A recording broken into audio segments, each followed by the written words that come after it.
All right, welcome to the December 17, 2025 regular meeting of the Village of Lake Bluff Joint Plan Commission and Zoning Board of Appeals. Agenda item number 1. The roll call. Yeah. Member Berry, Here. Member Fisher, Here. Member Danley, Here. Member Russell. Here.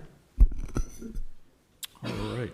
So Member Miller is absent, and we are expecting Member Toll to join by Zoom, but I don't see him on it yet. There. We'll still go through this probably. Yeah, you could do that, I guess. Yeah, Commissioner Tall has provided notice that he will be Now he joined. participating by remote attendance due to a work obligation. If any member objects to such action, then they should make a motion stating such.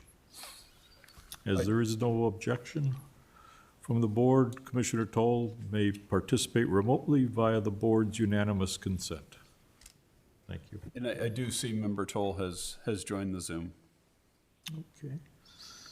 Agenda item number 2, non-agenda items and visitors' public comment time. We allocate 15 minutes at the beginning of our meeting to address any issue or question that is not on the agenda, limiting the presentation to 3 minutes per individual. Is there anyone in the public that wishes to take advantage of that opportunity? Hearing none or seeing none, I'd like to at this time welcome Mr. Mark Berry to the PCZBA. Mark comes to us with an extensive history of support and contribution to the Village of Lake Bluff, spending many, many years on the Lake Bluff School District, primarily as president, and brings to us a background in engineering, so some technical expertise in that area. So. We'll see. Yeah, but we appreciate the fact that Mark's joined and filling basically Ann Sorensen's seat. So welcome, Mark. Thanks. Great to Glad have be you. here. Thank you. Agenda item number 3, consideration of the October 15, 2025 meeting minutes. Everybody's had an opportunity to review any proposed revisions or other changes. Just have one. Yep.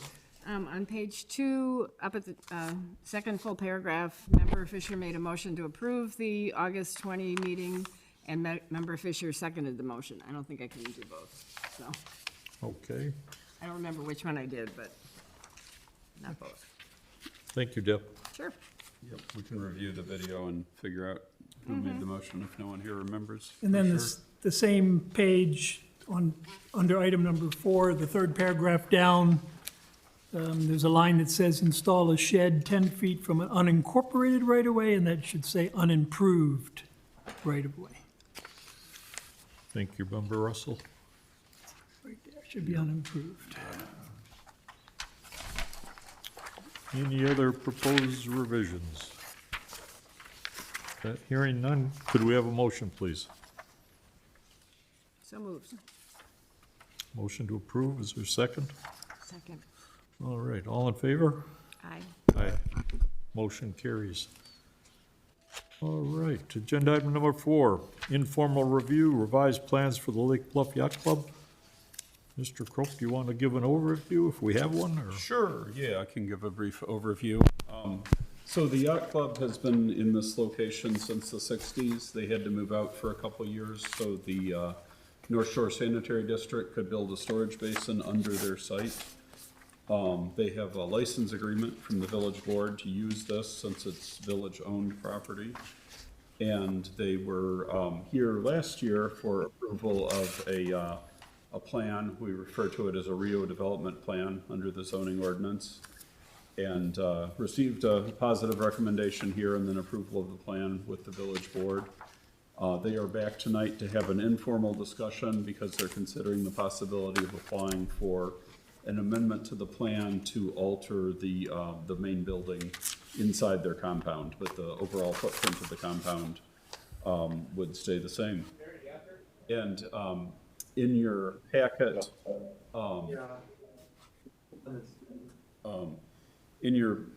sent out by email are comments we've received from 4 residents opposed to the revised plan, which is Nan Caldwell, Adele Curis, Joyce Foster, and Mickey Collins. And then I also just tonight received a similar email from Jean Meyer, who also is opposed to the revised plan, and Stephanie Bjork sent in a text message saying the same. Thank you, Mr. Croak. Who would like to present on behalf of the Lake Bluff Yacht Club? If you could just state your name for the record, sir? Sure. My name's Taylor Overman. Before I get started, our real intention of today was just to really get feedback, maybe even some better ideas. We're not really married to any one thing, but we do have some things that we need to have accomplished or what we're solving for. And so I was hoping to go through that and show you our findings and ultimately hopefully get a framework of which we can come back and work with so that when we come back in January or whenever that would be, so that we don't have to continue to come back and waste your time, right? Thank you. So you can skip slide 2 of that. I just wanted to acknowledge, because I did meet with some of the nice people in this room. They've given me their feedback, and before we completely changed everything, we wanted to make sure we asked you all too before we went back to the drawing board, if we had to. If you go to the slide, I guess you could say 3, Mike, opportunities for rebuild. Sure. I joined the board in the last 8 months. I've been a part of the yacht club since 2018, 2019 when we moved up here. And just overwhelming feedback that I've gotten from hundreds of families in this area where, there's no reason to join the yacht club. And there's no value add by being a member, because the value for most people is to have access to a vessel. And most of the time we have to sit on a 5-year wait list. And there's not really a place to learn to sail. Everyone has to go to Lake Forest to learn to sail. And really, just as a dad with young kids, I'd like to make sure that my kids respect the water, understand safety, and ultimately, hopefully enjoy it. So that's kind of why I joined the yacht club, is because I felt like there was a opportunity to make this thing more special than it already has been. So you'll see on this slide, I really wanted to bring the feedback from those young families like myself here. We want to make sure that we're solving for maximizing watercraft storage, really restore the value of what a membership to this club would be as a community member, obviously solve for the wait list, and then ultimately, if this could be a multi-use place, this is, or a building, that's what we'd like for it to be. So a place to workshop sailing schools, water safety, tuning the boats. I don't know if you've ever seen all the people out on Sunday. They're out there in the sand and that's fine, but I do think it's good to have a place where there's tools, et cetera, right? In joining earlier this summer, the unanimous thought of our board was the straight lift drawing was great, but we'd have to build an additional shed to have all the things that we'd have to store, because the Zodiac boats that we have are 15 feet long. The back of the straight lift drawing is 16 feet. And so it's really enough room for the boats and maybe a little extra storage, but not everything that has to be stored. So the next slide you'll see is everything that has to be stored or would like to be stored. And so, we, after getting the feedback from some of the nice people in this building and some board members, we tried to spend hours figuring out where else can we put the building, right? Because we don't want to cast a shadow. I'd like to think we like the beach like most, if not more, because that's where we spend most of our time in the summer. But we also want to make sure that we're not crunched as this membership of the village grows. We're ready for what this could be, okay? So I don't have to read this list to you, but this is, a short list of the many things that we'd have to store inside of the boathouse. And so with the straight lift drawing, the demand from our Lake Bluff Yacht Club board was we'd also have to build an additional shed.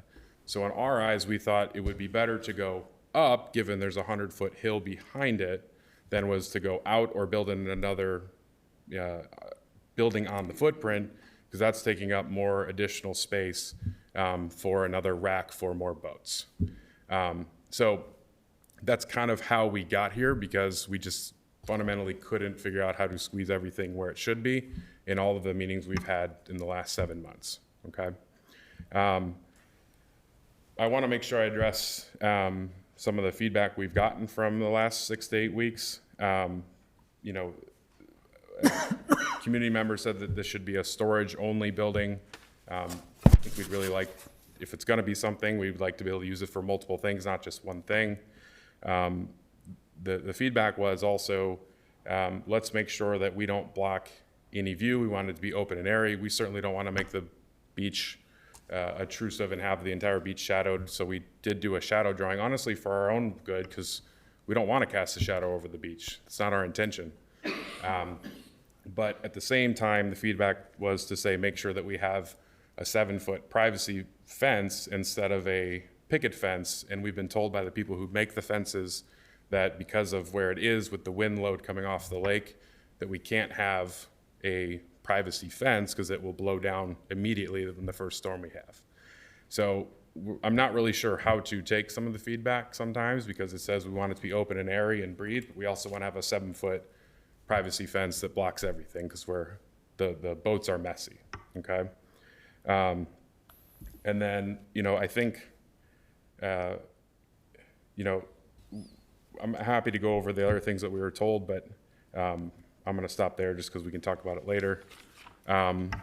With the boathouse, we're trying to also do a couple different initiatives. I don't know if this is the right place to talk about it, but I do think it's helpful to know. With the 5-year wait list that I've been on to eventually have my boats in this year, the whole thing for most neighbors is they just want access to a boat. So we're going to be buying 6 to 8 kayaks and 6 to 8 paddle boards, so that by being a village member and having a Lake Bluff Yacht Club membership, you immediately have access to kayaks, paddle boards, and you don't have to have your own and be on a list. So that immediately allows the entire village to have access to the stuff that we all want to use, because most of us only want to use it 6 to 8 weeks or 6 to 8 times a year.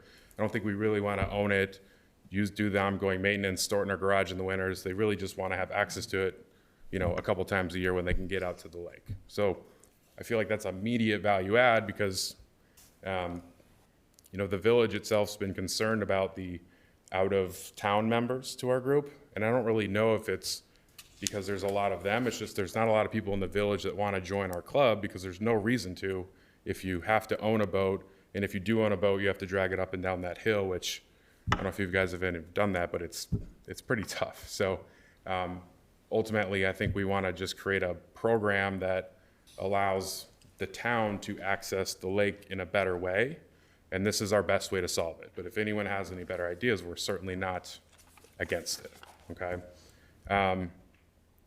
Moving on, Scott, I don't know if it's a good time to go over. So we did, can we show the additional drawings that so we have one drawing that we had done.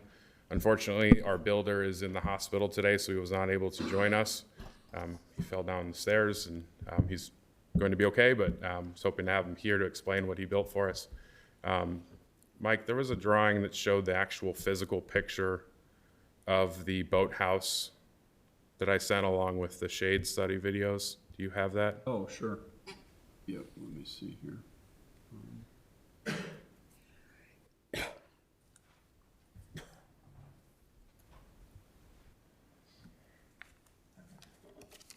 Let's see.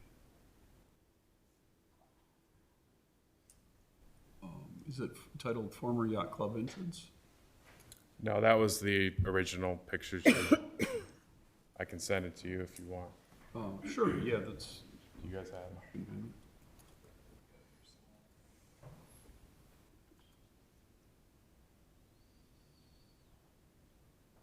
You just send it to your email, Mike? Yeah, that's fine.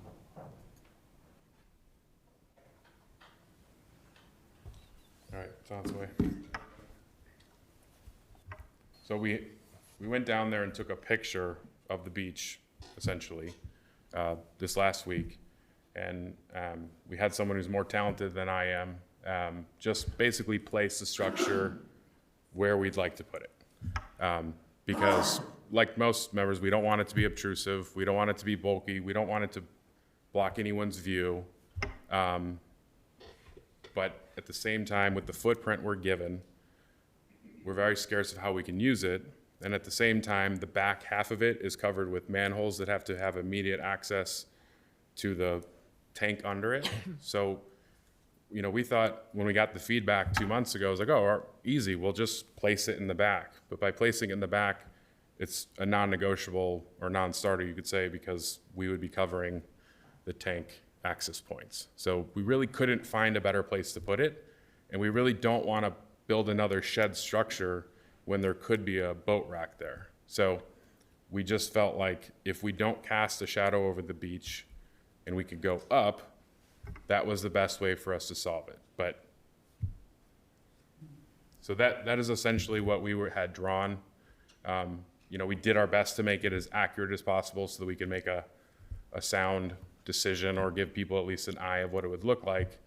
So when someone says we're blocking view or it's whatever, picture a privacy fence where the building ends all the way around it, all four corners. If that's what we have to do, I think the picket fence would make sense from a wind-bearing perspective. But we just felt like for how much charm and character this town has, we wanted to match that instead of the municipal village park district shelter, and then obviously the water reclamation building is, I don't know, it's not something we want to mimic, I guess, let's say.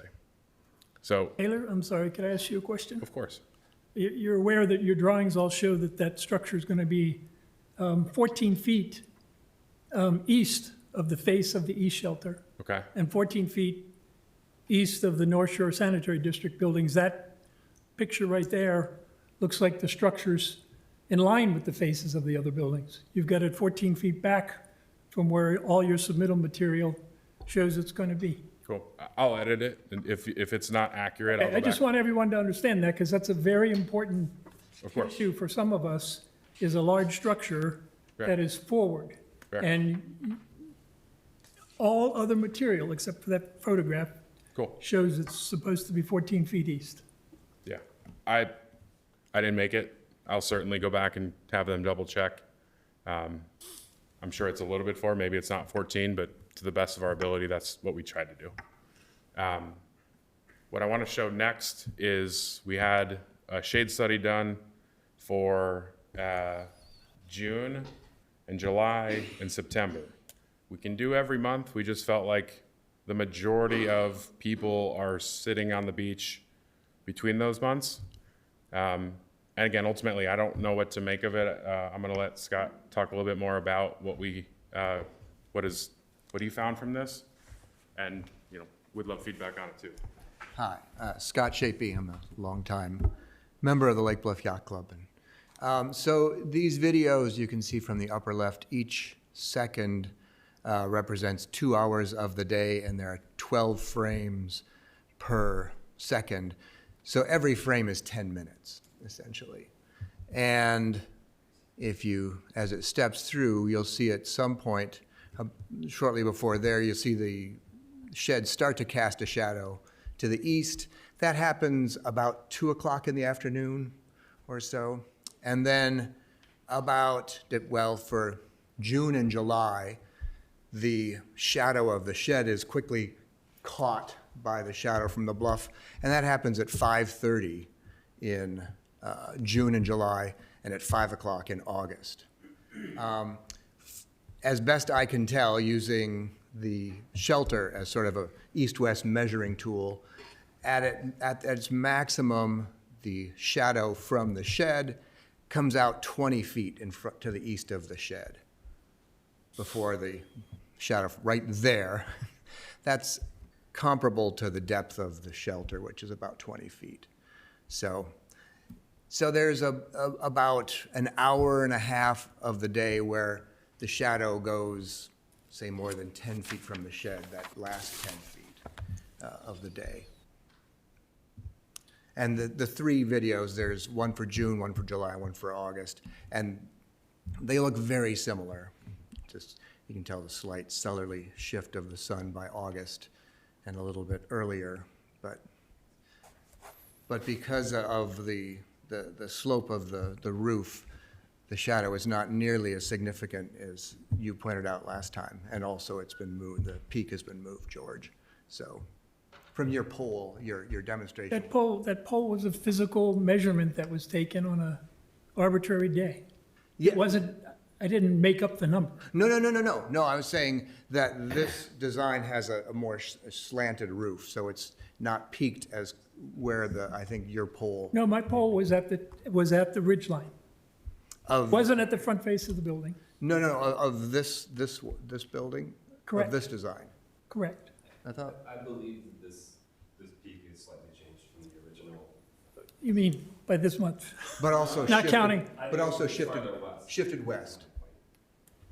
So it, Okay, you're talking But this is minutia, but go ahead. This is Go also ahead. June and you were October, so there Go could be ahead. very different between June and October. We should maybe- Go ahead. No, the video has proved my point. The structure will prematurely start to cast shadows across the beach. And on Saturday and Sunday, the most popular times of that popular beach, in the afternoon is the popular time. It's when the yacht club members are there. It's when all the people are there. And that's the comment I made, and it's true. It prematurely casts shadows on the beach. That's all. I never said it went all the way across. So, when you're down there in the summer, there's a blue carpet that covers that area. It's basically going to cast a shadow 5 feet past that carpet. No one is ever sitting in that area. I'm not saying it doesn't cast a shadow, it clearly does. But to what degree is it okay that we cast some shadow? Is there like a breaking point at which you say, hey, this is how far you can cast a shadow? Because then we can work with it. No, I don't have, no, I'm not I'm sure negotiating the- over a foot plus or minus. You can go ahead with your presentation. Okay. So I guess if there's a point, right, because when I redoing my house now, I've got strict rules. I can't go 5 feet from the property line. I can only build so much square footage on this. When I do this, it's like, I kind of just have to guess what you guys might or might not like. So we're not here to like ruin anyone's day. We just said, look, this program is going to turn into a large community thing. I think a lot of people are going to want to join, and we have to plan for that.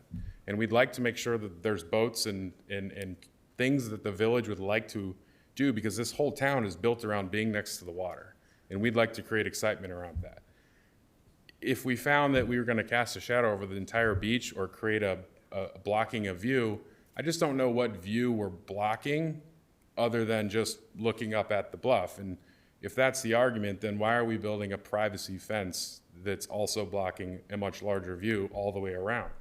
So again, if anyone has better ideas, we're in, but like, if we have to build another structure, then we're taking away more storage. I'm trying to solve the storage thing by having 10 boats and 10 paddle boards for the community to just have access to by being a member. So, you know, we can't push it backwards because there's manholes that have to be accessed by things we can't control. So we cannot move the building. And the space in which it is put has already been approved to some degree, as far as I'm told, because I was not here for all that. And so ultimately, we just felt like if we go up, we're gonna have a lot more help by, you know, all the safety material, the boats, everything that we had listed, and also maximize every part of that other part of the sand for where we have racks, right? And so I think ultimately, you know, if, I don't think my last slide says anything I haven't said, you know, what we want to walk away with today, actually, Mike, and if you can go to the last slide. Sure. It basically lays out the main difference or delta of what was before and what is now. So the main difference is the front width is the same. The height at the bottom of the roof line is the same. The peak, obviously, at the top is 6 feet taller, and then we are going back into the bluff. We're going back into the bluff about 8 feet. Sorry, I'm losing my notes here. So essentially, you know, these are the main differences we're using. And so I want to make sure people knew like what was before, what is now. And if that isn't okay, then we want to have a very specific kind of framework we can work with so that when we come back, we know exactly what we can hopefully get a good blessing for. Because we just don't want to waste your time or waste ours getting 7 drawings done. That's really it. But we don't know how to solve it any differently.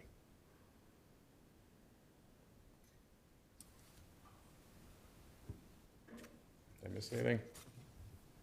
Well, just a couple of things talking about. Maybe stick up the podium and, Yes, Scott Chapey again. So just regarding the boat storage, as we've been working through this, I've been involved in this since the beginning and this long path. And a couple of things that have sort of come to light is originally we were trying to get the same number of rack spaces as we originally had. We thought we really have to have all of these. And a couple of things have suggested we might be better served by having more storage space because a lot of the boats that were stored at the club had sort of sat there for years and years, and in the process of having to take the compound down, those boats had to leave. And looking at the membership returning, many of those boats are unlikely to return. So that will free up some spaces. Also, the idea of having a significant number of club-owned craft should reduce the demand for rack space. The other piece is, as we changed from one rack material to another, we actually gained a little bit of space and were able to put one more cell, as we've been calling them, in the northernmost row. And so we gained an entire cell there that we didn't have in some of the earlier drawings. So we've gotten nearly all the space back, but we've also gained some interior storage space. So.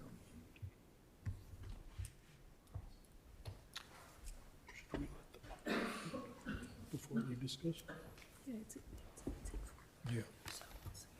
So I don't know how this works, but I mean, ultimately, I'd love to hear feedback, insults, anything that would be helpful to help us build something that's hopefully exciting for most of the town. I know we can't please everyone, but I do want to make sure I come back with specifics so that we can go to the architect and get that accomplished. Well, I think the approach tonight will be, we'll let any members of the public speak. We'll limit it to three minutes for each individual. We don't want to be redundant. Then the commissioners will talk generally. We'll ask more questions. I'm not sure that there's going to be a consensus reached tonight because it's a pretty significant, informal recommendation, but we'll try to make as much progress as we can. So that's all we need. Yeah. I really appreciate it. Oh, no, thank you. Mr. Chair Peters, can I ask that sun shadow study picture be put up there? Because that's a much better representation of what's going on with this proposal than I think certainly any of the rudimentary side pictures that I have, which are the same that I showed the village board when I first learned of this project. Yeah. And it's certainly more representative than the one photograph, or whatever that question, I was questioning the placement of that structure. I'm not even sure if Yeah, I everyone mean- knows. That's a better I don't know if placement, wouldn't you agree? If you have a, but that's the structure right there, in case people, I'm not sure everybody in the room even knows it. Oh, okay. Okay, this is the south shelter, and there is the face of the North Shore Sanitary District structure, just so everyone knows. That's the proposed structure. Well, let's also point out that that is the old water reclamation from previous of The construction. generator's there, yeah. Correct. Where are the manholes? In the back, they're on the site plan, they're in the back. In the PowerPoint, there's a plat of survey. If you want to show that, Mike. Sure.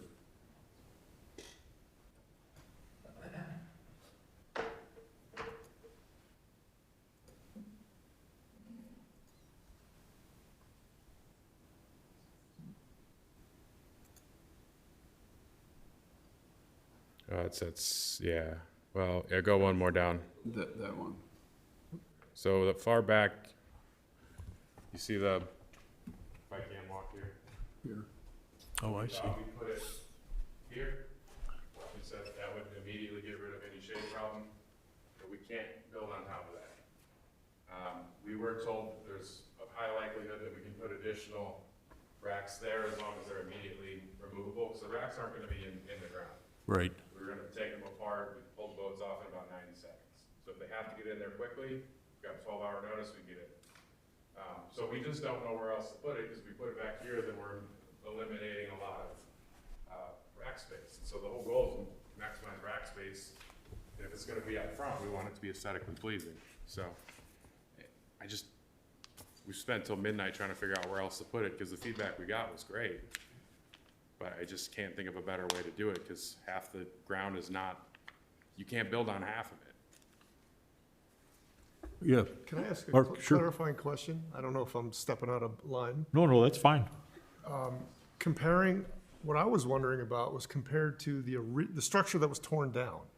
Oh, I don't know if you want to see that. No, I know what it looks like, but relative to that drawing, where was the front of the structure before? Was it farther east or set back further? I think it was actually farther east, right? Scott, you were part of it. I think this slide shows it with yellow being the new, and you can kind of see the hedge line out in front of the yellow a little bit there on that survey. Yeah, there were no structures Yeah, it was just a of chain the link. size that are, even the approved structure is much larger than anything that was built on the beach before. How tall was the old one? Do we know?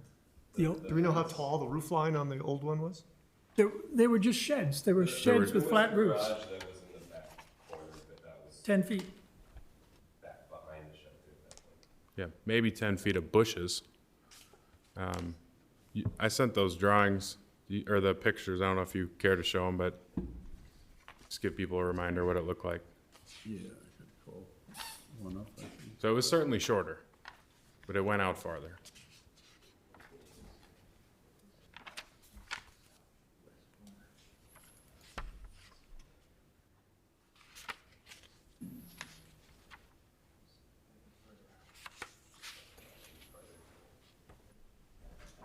Yikes.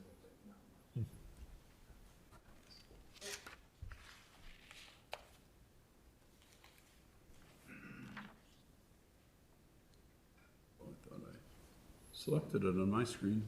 That screen doesn't reflect mine. Okay.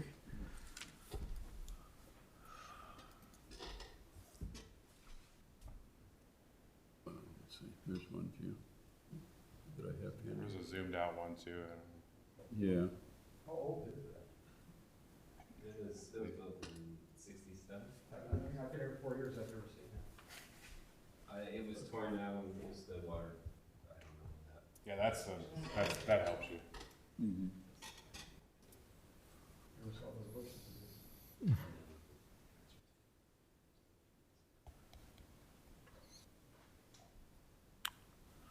Any further questions from the commissioners before we let the public give brief presentations? Thank you. All right, yeah, thank you. Who'd like to speak?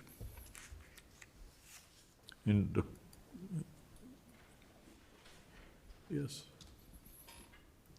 And we're going to limit, like I said, the public's 3 minutes. presentations to 3 minutes. Okay. Mickey Collins, 217 East Scranton. My husband and I joined the yacht club in like 94, I think, when we moved here. And we're big supporters of the yacht club. We really want the best for them. But, and I do commend Taylor on, he's got some great ideas on revitalizing it and bringing in younger members. This is all great. I think that what they're proposing as a facility and all those programs and ideas, the ideas do not necessitate this two-story structure. And so I did share comments with the board, and I won't repeat everything that I wrote in my little comments. But I think the biggest thing to think of, if you noticed what he was saying would be stored on the second story of the building, there were masts, big sails. I've heard folding tables mentioned. It makes no sense to think about carrying items like that up a stairs. That's just not a practical solution. I don't think there's a compelling need for a two-story building. And Michael, I think there are code issues. Once they talk about hosting classes, parties, whatever, in this building, that triggers code occupancy requirements. And storing materials on a second floor above what is essentially a garage where there will be gasoline, there'll be motors and things. That, from my knowledge, triggers code separation, fire-rated separation issues. I think there's some other things that there's a lot that has to be thought through here. If you really, really need more space, you can look at a one-story building with a flat roof, make it relate to the buildings to the north. You know, Scott Strata developed an elevation. He showed how his design integrated. So I think that's what needs to be done. It needs to be thought of what we're going to end up with once we have all three structures, or three different properties, all lined up together, kind of right adjacent to each other. And this beach, I did put a little history in there of how Nan, I think Nan, if she can talk tonight, might make a few comments. Nan, Pam Russell, and I pleaded with the Water Reclamation District to not do what they first proposed, which was extending their structure eastward out into the parking lot. And we made a presentation to the village board.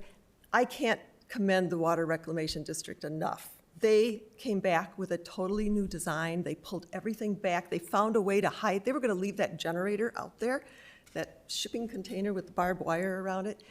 They found a way to hide it. We don't see it anymore. I mean, I think it's fantastic. I can't believe the improvement we have down there. I don't think we should drop this New England style, or I'm not sure what the style is, but this unrelated building right in the middle of the beach with that height, it does project out, like George said, that one sketch, I know from the lines of the joints in the pavement, you can figure out how far out that building is going to be. So that one sketch does need to be corrected. I'll let other people make more comments. Thank you, so Ms. much. Collins, and thanks for the letter submission. Thank you. Appreciate it. Thank you. Who's next?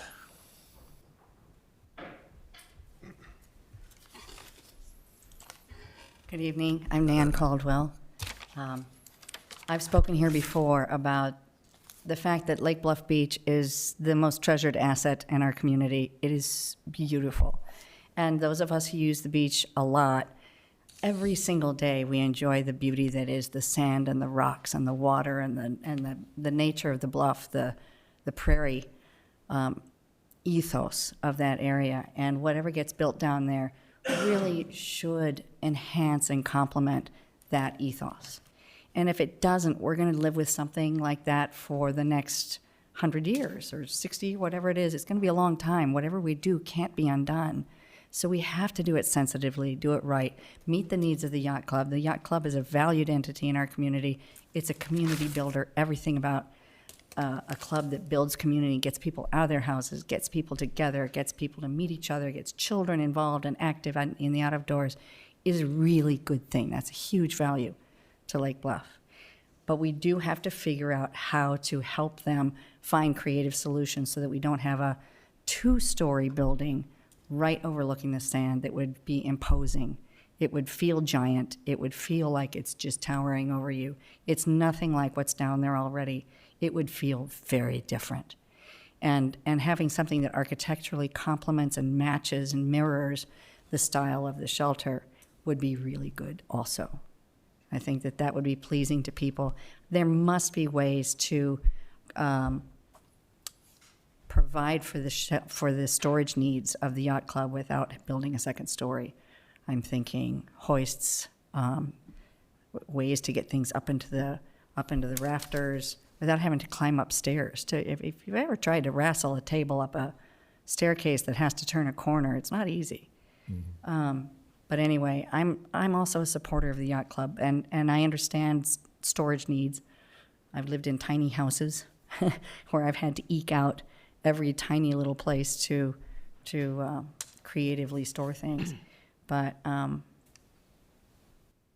just entreat the board to consider alternatives and ways to enable them to have a club that serves the community and also serves their needs in the most efficient way possible.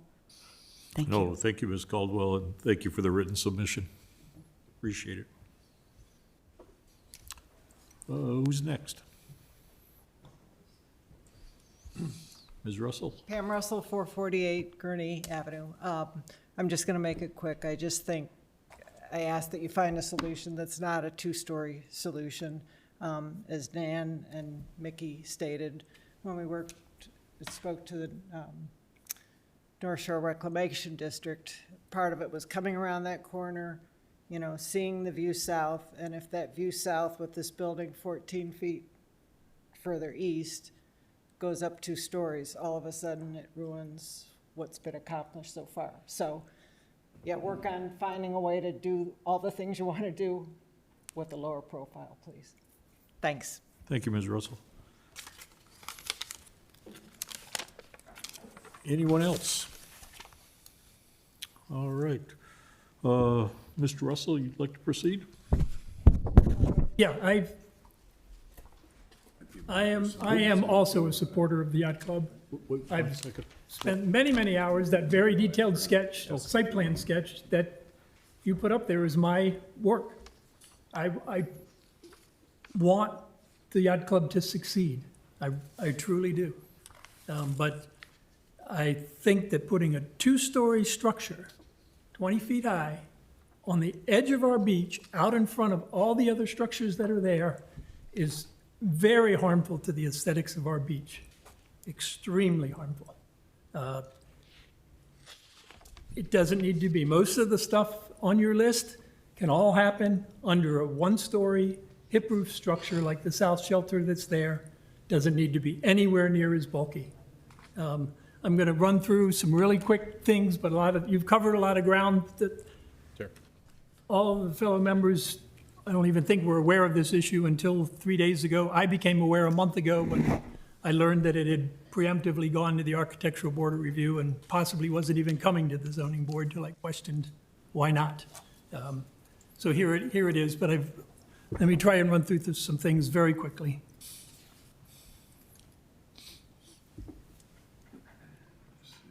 So that, this is everyone knows, this is the site. That's the odor control building on the right-hand side. There's the tip of the south shelter. The yacht club compound is going to go in the beach area between. There's another view of the south shelter with the hip roof style, which is also the same style of the approved design. It's that type of style on all 4 sides of the building. As soon as you go up on the walls, the roof tips in and it keeps the overall height low. It keeps the overall bulk low. Next slide. So here's just a version of what was approved before from the front. Next slide, please.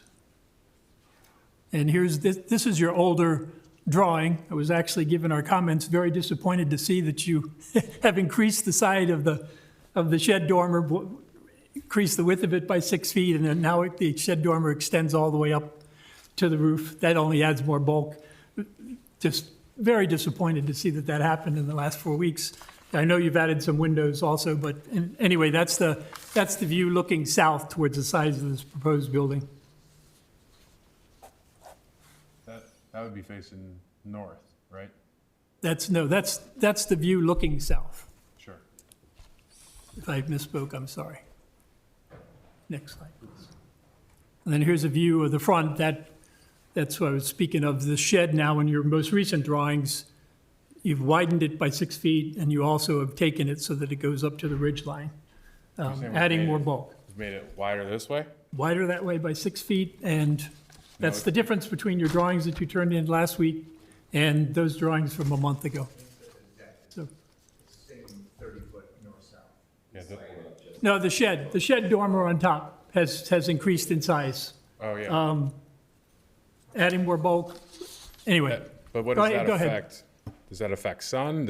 What does that affect for? It's for bulk, people? it's volume. Okay. It's volume. Next slide, please. So this is the odor control building that I spoke of before. When I learned of this project in October, the day of the village board meeting, I ran down there with my wife, and at the time, your information said your structure was going to be 21 feet tall. So the little flag on top of my pole, right there, that's 21 feet, only about 6 inches shorter than the odor control building. Your structure is going to be 30 feet forward of the odor control building. Next slide, please. And then here's I do want to show everyone, yesterday, I tried to craft, because I'm so concerned about the bulk. This is the two different structures to scale between what was approved and what you're proposing. So there's a difference. And this is a 6,000 cubic foot structure. This is over 12,000 cubic feet. It is twice the volume, twice the bulk. So it's a substantial increase. And the whole front of this structure is a 2-story open space that is just going to be air. You're not putting anything in. Only the back side of the structure has a storage loft. It's just air enclosed with lumber. And that's a huge additional volume that no one needs. It's a cool space to have a party. I don't doubt you that. But it seems like the yacht club has gone from a need to wants. That's what I'm concerned about. Are you saying that people shouldn't enjoy the space? No, they absolutely should enjoy the space, but this is a space that's primarily going to be used for storage. And it's primarily going to be, it's going to have gasoline in it. Gasoline smells. The boats are dragged in there all the time, the motorboats. I just want to help get clarity. So, I mean, it is mostly about the bulk. So going back an additional 6 feet, no, how many more feet were we back? You're going back 8 more feet. 8 more feet. But So as long as we don't go up, the 2-story is the primary problem. That's the concern with most people Yeah. here. It's the overwhelming size right against the beach. Yeah. Right against the beach. I'm just thinking that- for our purposes of hundreds- going back and working. Yeah. So the footprint of the building is not per se the difficulty. No, It's not the in my height. mind at all. Okay. Yeah. I think our current plan is also not to store any gasoline in the building, just to make that clear. But do you take the motors off of those boats We that you can, pull? the gas tanks will come out of the boats and be stored in a separate. Okay. So anyway, this is a view looking due south, right, my wife is holding the pole. There's that's 1 foot above, that's 21 feet when the picture was taken. They say it's now going to be built to 20. I think when you do your foundations design and you account for the slope of the sand, it's probably going to end up closer to 21. But anyway, that puts us in the area. The front of the shelter is directly behind my wife. The front of the building is represented by these 3 stakes. And it's going to go up here and then back this way. Next slide, please. This is a view looking the other way. I'm standing a little bit in front of the south shelter, looking back. Here's the view of where that structure is going to be, the ridge. The front of the building is going to be out here, where Where it was already It's- approved to be. correct. Correct, okay. Correct. You've covered the shadow thing. I never said the shadow was going across the whole beach, but it is definitely, at prime time use, going to creep out and start creeping over to the beach. This is the shadow being cast on the one day of all days I went out there from this soffit that's only 9 or 10 feet high. The shadow for a 30-foot-long ridge at this particular moment in time is going to be out where people normally are sitting. It's the public beach. Next slide, please. And then here's just another view of the 2 models looking south, the approved structure and your current structure. Next slide, please. So here's another thing is I went halfway between the front of this proposed structure and the rocks in the back. And I took a picture of the pole where the ridge line is going to be extending 30 feet across. If you can see the top of the bluff there, you can see the sky through there. The bluff is 60 feet high. It's hard to tell in these pictures. And there's also 60 feet of beach between the front of the building and the back.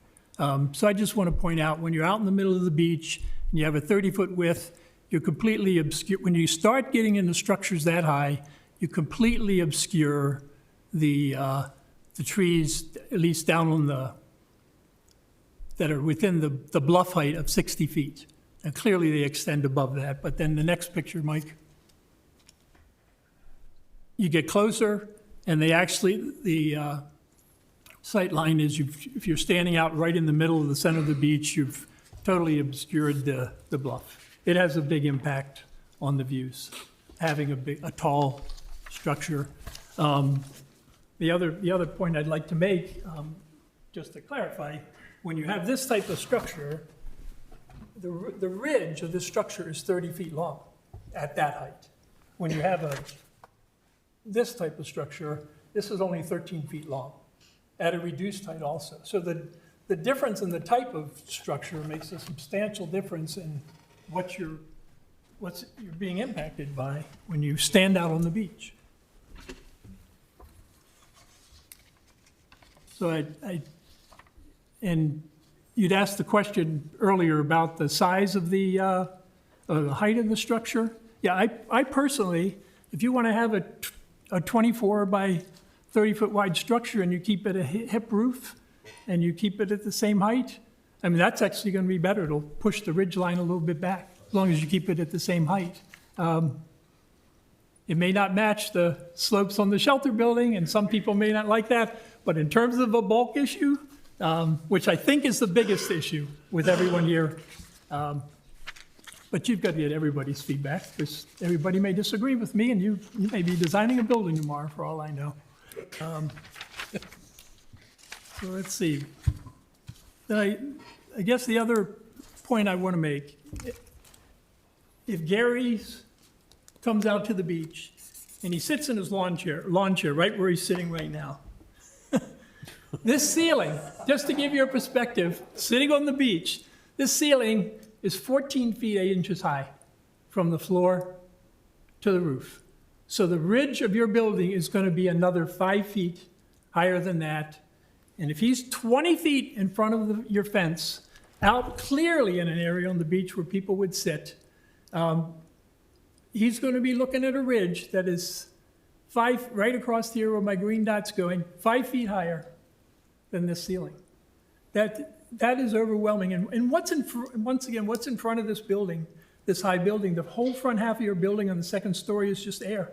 It's decorative space, so that when you walk in, yeah, you feel good. Everybody would love to have they like rooms with lots of space, but it has no bearing on storage, because you're not putting anything there except on the floor.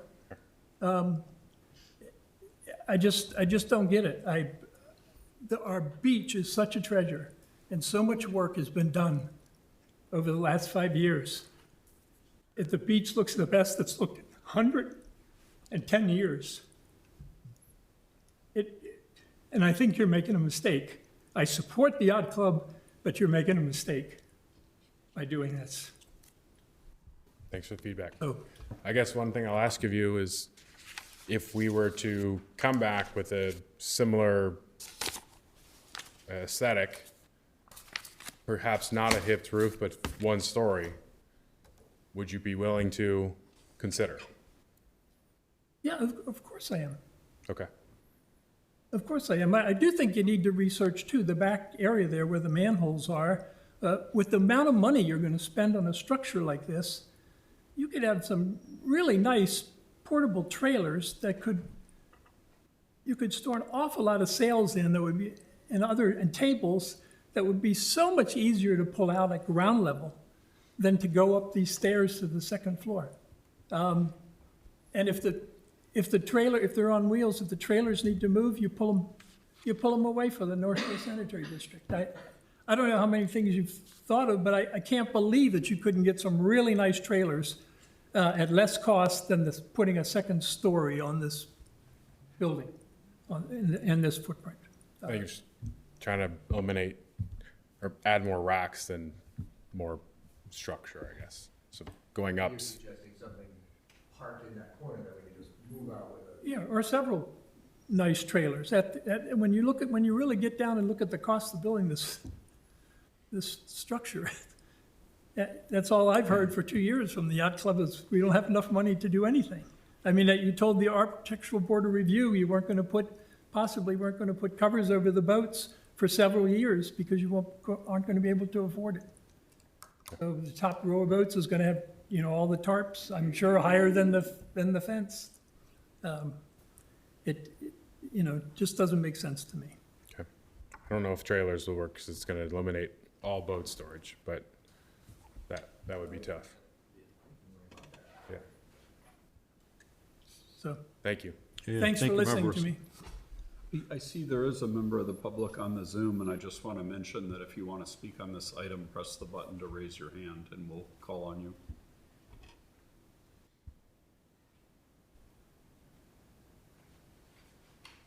Okay. He's not raising his hand. Other commissioners? Ms. Danley? Oh, gosh. I keep thinking about hierarchy, and when we really think about design and bulk and the beach, the hierarchy should be the view and the treasure we have in experiencing the beach. So I'm alarmed with thinking about having a two-story space and eliminating the everyday feeling that we have when we enjoy the beach. And I feel that I'm a big boater, a big member of Chicago Yacht Club, but I understand storage, I understand all the facilities that need to happen. I really think that you can find more creative ways to do the manhole cover-up or dollies and things that one can do to make it transportable on wheels. And I think looking at the vernacular of understanding the height and back to the hierarchy is the beach and our view should be the most important thing. Your storage and being part of the yacht club and the treasure we have, not only in the view that we come to approach it, but also having, the issues of a 5-year wait list, wow, that you have a need and we have a desire, and now we're trying to figure out what the best thing for you to end up with what you need, as well as the village and the city, our lake, the Bluff to enjoy it. So I'm sure we can come up to a way to solve this. Certainly not a 2-story structure, and I would, hands down on that for sure. It's all about bulk, right? So it's not only that again, the hierarchy is our beach and how we can use it. And I think you can go back to the drawing board and find some creative solutions, because I think of 1 story and maybe wider and back and creative and figuring out those manholes. I think you could do it. And, we're here to help you, encourage a better solution. Thank you, Ms. Danley. Ms. Fisher? Pretty much consensus with what you're probably hearing. I kind of think this, play with this and see if there's a way that look, somehow that was approved by a good number of people.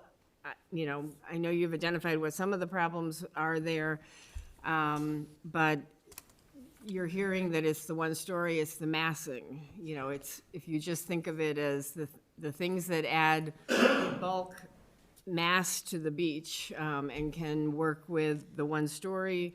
I think you're hearing consensus that a lot more flexibility could, in terms of an approval, could happen there if you can figure out how to do it. I don't want to be redundant with what's already been said, but that's pretty much, where I am, I guess, on it. That Okay.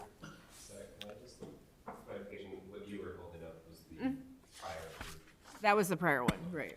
Yeah. The straight off one, I guess, right? Yeah. Thank you, Ms. Fisher. Mr. Berry? I don't have a lot to add. Stylistically, I think whether it's the version that was approved or the version that was before us tonight, improves the structural look of the structures on the beach. I'm not a fan of the water treatment building. I'm not really a fan of the shelter, the style. I don't think that I would be offended if I turned the corner and saw a New England-style boathouse. I think that would look kind of nice. I think the argument for a single-story building makes sense, especially in view of I hadn't considered the view looking back toward the bluff. I have no problem with the extended 8 feet back onto the surface area of the building property. I think that's all I have to add. Thanks. Thank you, Mr. Berry. Mr. Toll. Yeah, so for full transparency, I have been a longtime member of the Lake Bluff Yacht Club, and for many years I did store my stand-up paddleboards at the yacht club as well. So I'm very familiar with the needs. We lucked out and did not have a 5-year wait list to get there. Having said that, I have had zero input on any of the design or planning of a new yacht club. And I too am concerned about the scale of a 2-story building there. I think the scale that we have approved previously was quite appropriate, and even the aesthetics, I believe, were an improvement over what we saw tonight. I love the idea of more club-owned vessels. I think that's a huge opportunity that we have missed out on previously. And frankly, if there were more club-owned vessels to use, I do believe that fewer residents would need to store boats there. So in fact, perhaps we need not quite as much storage if there's more club-owned vessels. But I agree with the others. I think the scale of this is the most concerning issue. The design, I think, is more a purview of the ABR, but the scale itself is certainly concerning.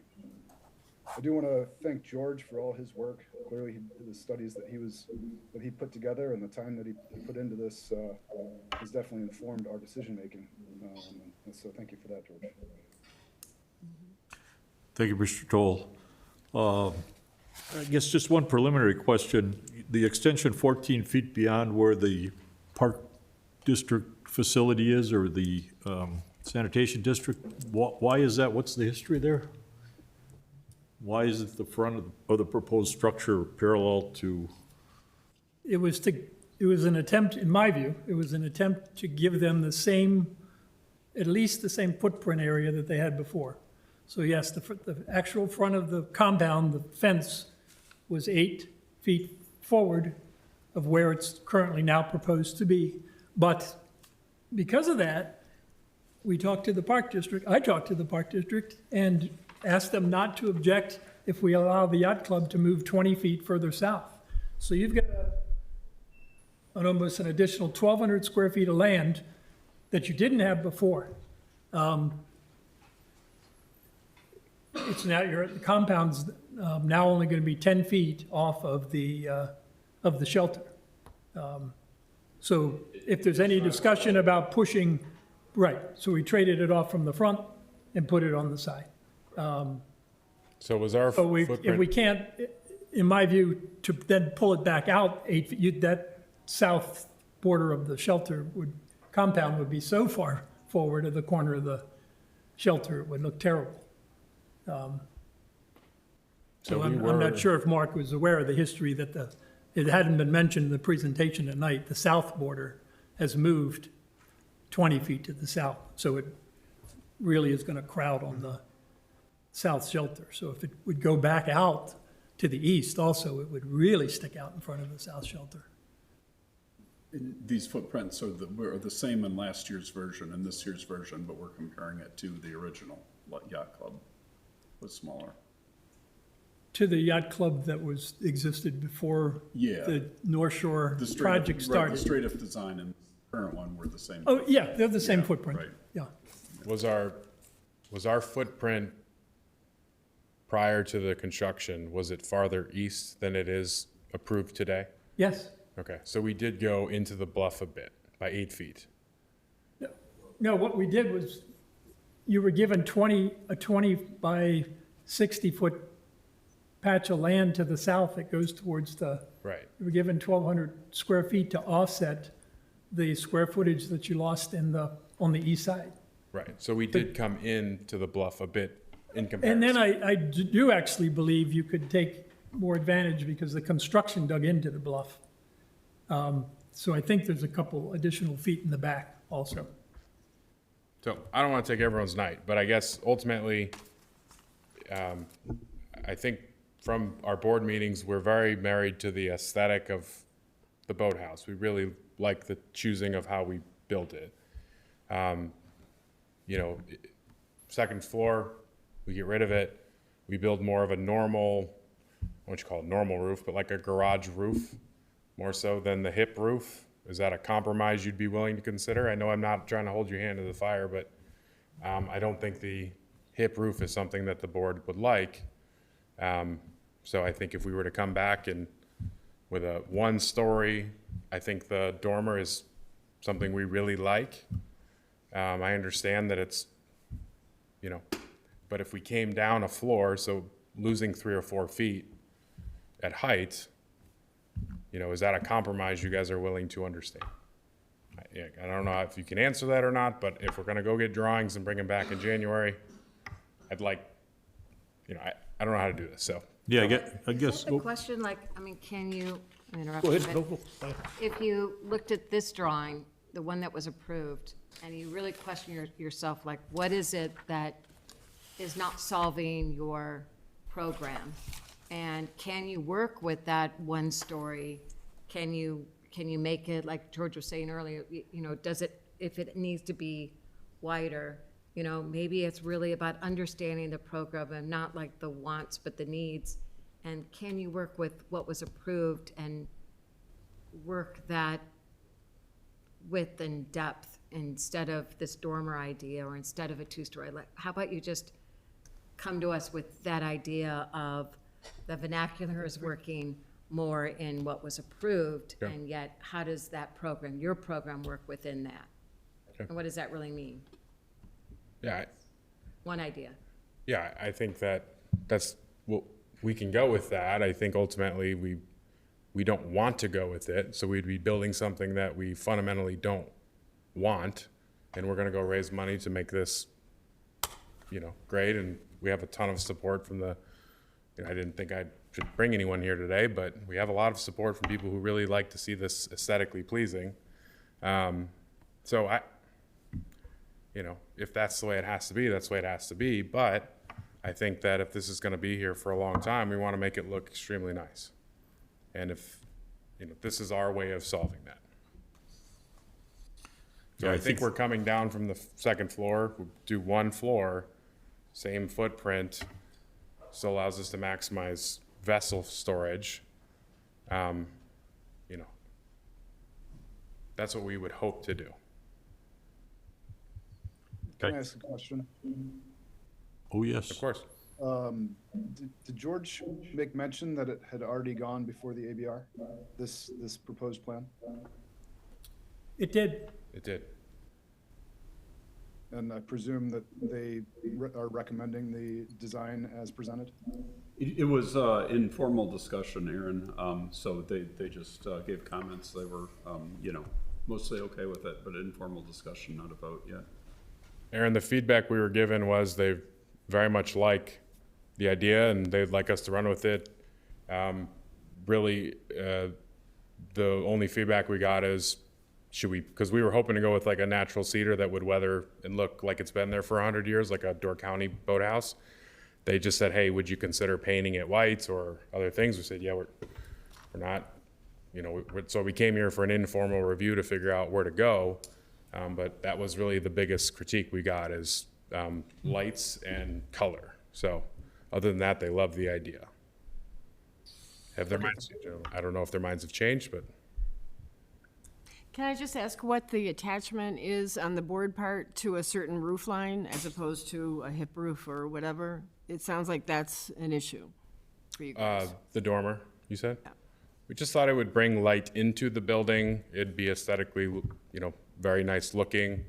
You know, yeah, you could argue it doesn't add any function since we don't have the space up front now, but without it, without the natural light that comes in from the sunrise, it's going to be a very dark, vacant building. And we don't even, that's another thing we have to figure out is we have been told that it's going to be difficult for us to get power down there. So by having a dormer and natural light coming into the building, it's ultimately going to light itself, because we're now running into hurdles of who's going to let us run power. So we felt that if we can light it with natural and have it feel more natural, like a beach, like you all mentioned, that was how we thought we could solve it too. Well, I think it's helpful to try to understand what your attachment Yeah, is to yeah, I it. didn't think to mention that. I appreciate you asking. I think the consensus of the board appears to be, number one, that there's not any significant opposition to the expansion of the footprint, because that's primarily going back toward the bluff. There is considerable concern regarding the proposed 19-foot height, and probably a consensus with respect to the traditional roof that was set forth in our original plans, or the original plans that we reviewed a couple years ago. The fact that it extends 14 feet forward still troubles me, but, and again, I'm not aware of the history, so to speak. But we're basically saying you can expand the footprint. The height's very problematic. Okay. And then there are the design concerns. But the public was very active on this. I hadn't even really considered what was going on until I got the packet earlier in the weekend. But the proposal just is dramatically different than what we had spent quite a bit of time on in the past.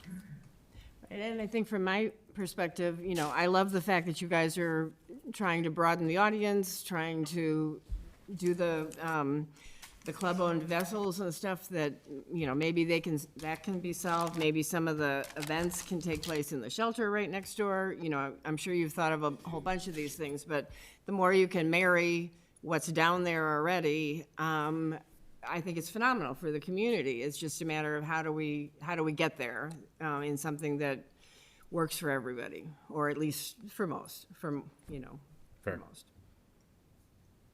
I really appreciate all your time. It's very helpful. Yeah, thank you very much. Yeah.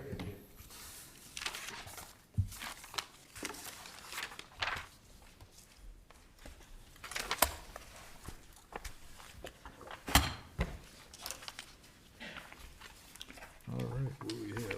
Agenda item number 5? Yeah. Yeah, if you could introduce that, Mr. Groke. Sure. So the next item is the R5 modeling. The village approved a new comprehensive plan earlier this year, and it had a number of action items in it. At the PCZBA's May meeting, they discussed prioritizing the items, and they decided the item that should go first was the one that read, undertake a zoning assessment with a special focus on R5 regulations to ensure the zoning code is transparent, current, and advances the community values. So here tonight to help us start us off with evaluating the R5 regulations is Jody Mariano of Tuska Associates. Great. Thank you very much. Good evening, everyone. Yes, I'm Jody Mariano. I'm a landscape architect with Tuska Associates, and here to share the study that staff has asked us to undertake. I'm assuming you have it on your computer, Mike? I do. I'll pull it up. Awesome. Yep. Well, while Mike's pulling it up, I can just share the purpose of the study, just like Mike said, was to evaluate the R5 district as a follow-up to the adopted comprehensive plan and also a missing middle housing study that the village undertook at the same time. So this really, what you're going to see tonight is a hypothetical plan. There are no developments on the table. This really is, just about exploring what the zoning code allows and gives us a chance as the village to get out ahead of the development community to think through zoning and what it means when it comes to things like setback, height, bulk, et cetera, and street wall, so we can evaluate it. I think, is there a slide before this one? No, I think this, oh, yeah, you're right. Great. Okay, so, thank you. So this is just the first slide. This really is just talking about the site area that we're looking at. So the R5 district is shown here on the left. It is everything that is in dark blue. So for reference, the yellow is our CBD, it's the downtown, and the dark blue kind of extends from downtown to the north. On the left, on the west side is Sheridan Road, of course, and then we have primarily single-family homes kind of in that light blue area. The other thing that I'll just mention really quickly about the comp plan and the missing middle housing study is that the comp plan in particular talks about this R5 district, and some of the key things that it talks about is providing diversity of housing, providing more greening. There was a note about there not being enough parking to provide parking storage for people that are living in multifamily buildings, and so wanting to provide some off-street parking lots just so that we didn't clutter up the street with parked cars. And then also to think about scale and setbacks and kind of transitioning between housing and the surrounding neighborhood. So on the right-hand panel, we don't have to get through it, but this is just a reprint of the existing zoning if we wanted to refer to it. Okay, you can go to the next one. So the study looks at the R5 district. We've got this organized into two panels just to make it easy to read. So this is the area that is along Scranton Avenue. Block 1 is on the left or the west side. You can see it labeled there. And then Block 2 is in the big red rectangle area just to the east. Block 3 is all the way to the east on Scranton there. That one has a building under construction right now and another one that has been approved that's off the page. So these are the areas in red that we are evaluating. This is a conceptual design study that just kind of hypothetically looks at what developments could look like in this area. So a couple of planning principles for Block 1 was to incorporate public parking within the new development. We've got public parking at the corner of Walnut and North there. So that should be provided. And establish setbacks and street frontages that match the North Avenue neighborhood, thinking that as you're driving down North Avenue, you sort of have a consistent sense of neighborhood, attractive facades, roof lines, windows, porches that are all kind of facing one another on North, so you feel like you're on a residential street. And then some planning principles for Block 2 is to establish a unified street wall along Scranton Avenue. So you see on Scranton Avenue, a couple of mixed-use buildings that look at commercial on the first floor and residential above. These would be 3-story buildings as per the zoning. This is not R5, by the way, this is CBD. And then to create some attractive and welcoming pedestrian alleys and routes that build upon Scranton Alley. So Scranton Alley is down there in Block 4, but the idea is that a new development in Block 2 could have buildings that are separated to kind of provide more of those pedestrian alleyways, just to give folks another way to kind of navigate through downtown, more opportunities for placemaking, and to kind of provide some relief between buildings. And then also the other principle is to arrange clustered multifamily homes to act as a transition between the business district and the neighborhood to the north. So you see we tested a cluster of townhomes there at the north end of Block 2, and then established an interconnected alley in between with surface parking there. So that's the CBD blocks. And if we go to the next page, these are the blocks that are from North Avenue north to Washington, also the R5 district. And we just selected buildings just to test what development could look like. Again, not intending to say that anything is being developed, it's just a way to kind of evaluate what the zoning code says. You can see Washington Park is up there on Sheridan Road up at the north at Washington Ave. So we have a lot of multifamily buildings here, but again, they don't all have parking lots, and so that's where we have a lot of parking that's on the street.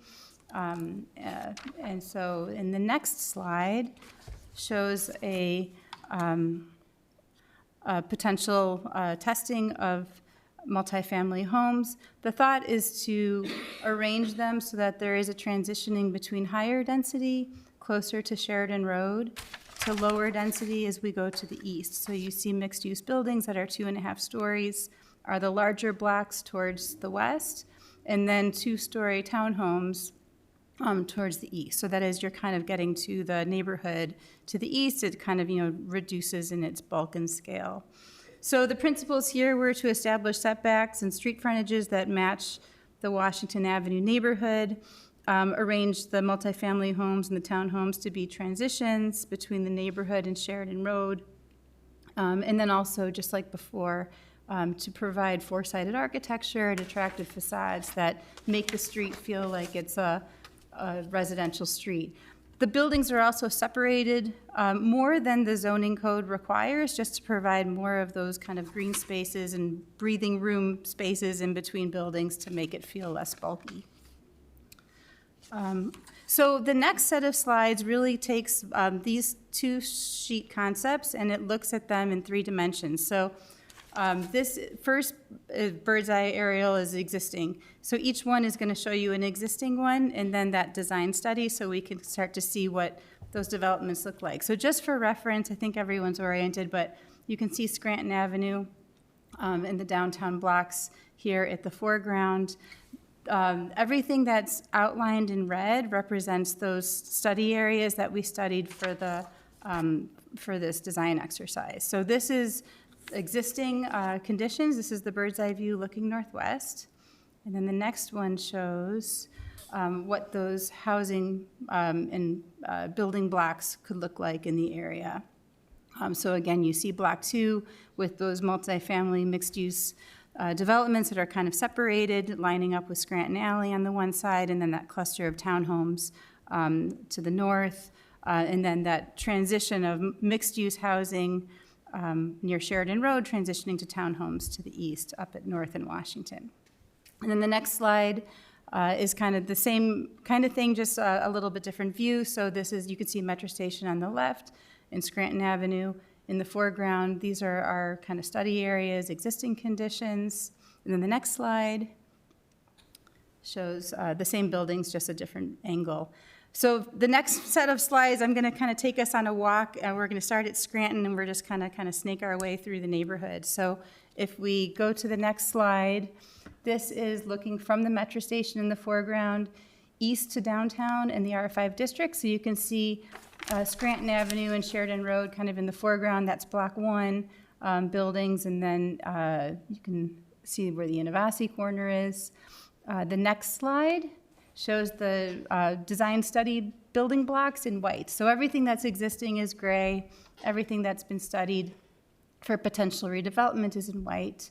And then if we go to the next slide, this is looking from Scranton and Sheridan Road east to downtown. So I'm just getting a little bit closer. So block 1 again is in the foreground, but you can see where block 1 is, and then block 2 is very low profile, single story, and then you can see what's being built right now in block 3 off to the east. So the intent behind block 2 is to do what the zoning allows, which is a 3-story building, and kind of extend that street wall and fill in that gap and make downtown more lively and active. So the next slide shows what that would look like.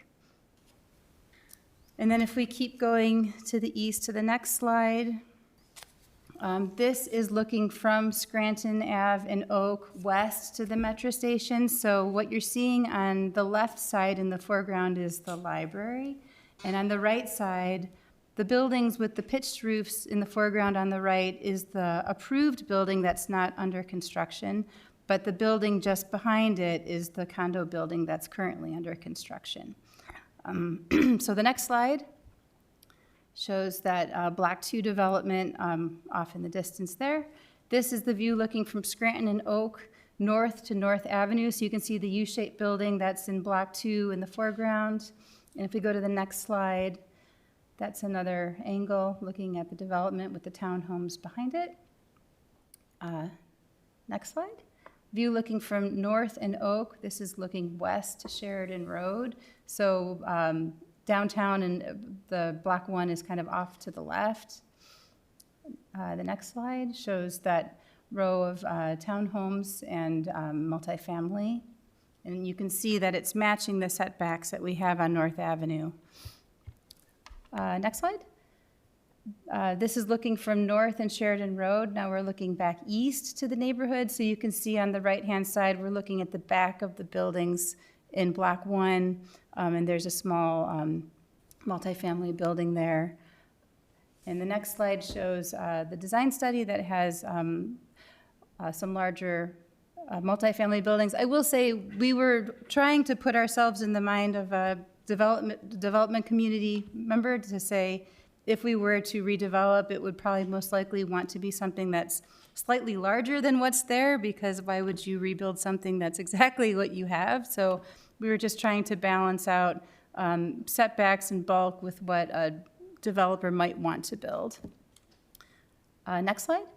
So this is looking from Washington and Sheridan. We're looking east to the neighborhood here. That's the new development study there. The next slide shows Washington and Oak. We're looking, the metro station is off in the background, and you can see Block 1 off in the top left again, but this is focusing on the buildings on Washington. In the next slide, you can see the clusters of townhomes. Typically, when we will put together row homes, we would like to see them in clusters of 4s and 5s just to provide breaks in between the building blocks. But the townhomes are facing one another, so it kind of feels like it's a neighborhood street along Washington Ave. And then this is a view looking from Washington and Oak west to Sheridan Road. So again, the same buildings, just looking west. This again shows the townhomes and multifamily closer to Sheridan Road. So just for reference, the townhomes are shown at 2.5-story or 2-story. The multifamily is 2.5-story. Next slide. So this is just a data table, but these are all the blocks that we were looking at. We don't necessarily have to dwell on this, but this is just a way to kind of break down what was shown in the model in terms of the lot area, the building sizes, the setbacks, lot coverage, and FAR. But that's what we have for tonight, and we're happy to talk through any questions or comments.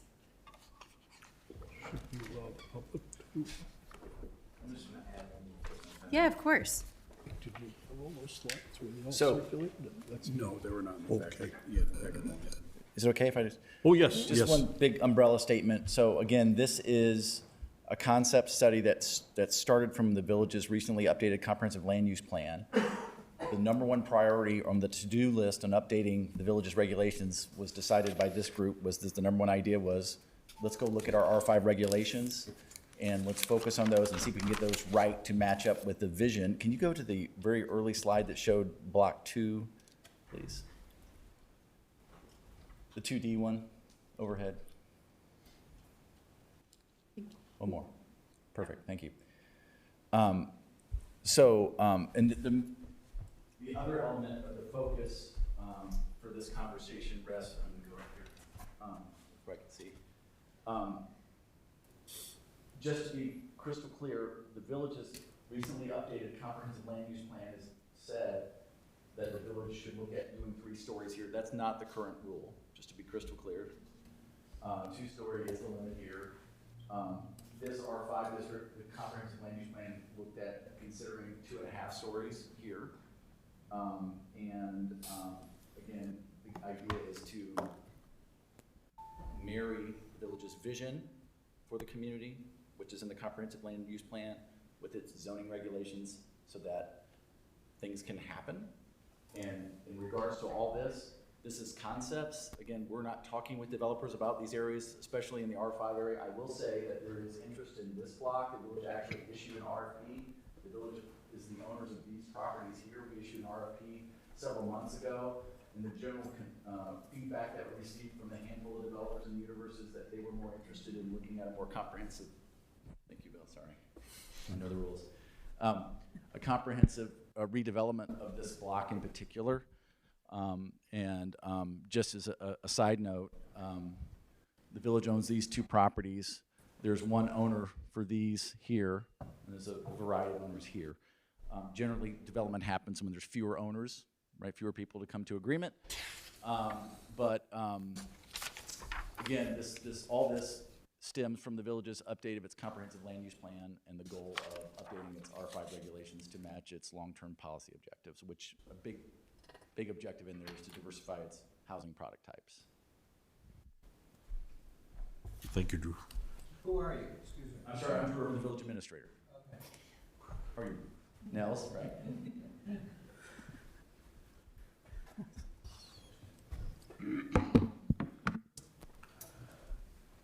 Okay. Any comments from any of the commissioners preliminarily? Well, one question, did you mean to include the Ragsdale R4 zone property in this study? I know sometimes people get a little upset when suddenly their property is put in a different zoning. It's the only lot that I identified that was Can you go? currently zoned single Yeah, family. and that was, again, this is conceptual. and Didn't the- know if it was a mistake or intentional. No, it was intentional in that it's proximity to the train station, it's proximity to the other multifamily, in that it's kind of an outlier, and that's one of those places that the village has struggled with. Should that be the green belt continue north through there, right? That, if you remember, they came for zoning relief a few years back, and should the village grant zoning anyway? But the idea is it's proximity to the train station and to maybe make use of shared parking opportunities, but again, it's proximity to the existing multifamily.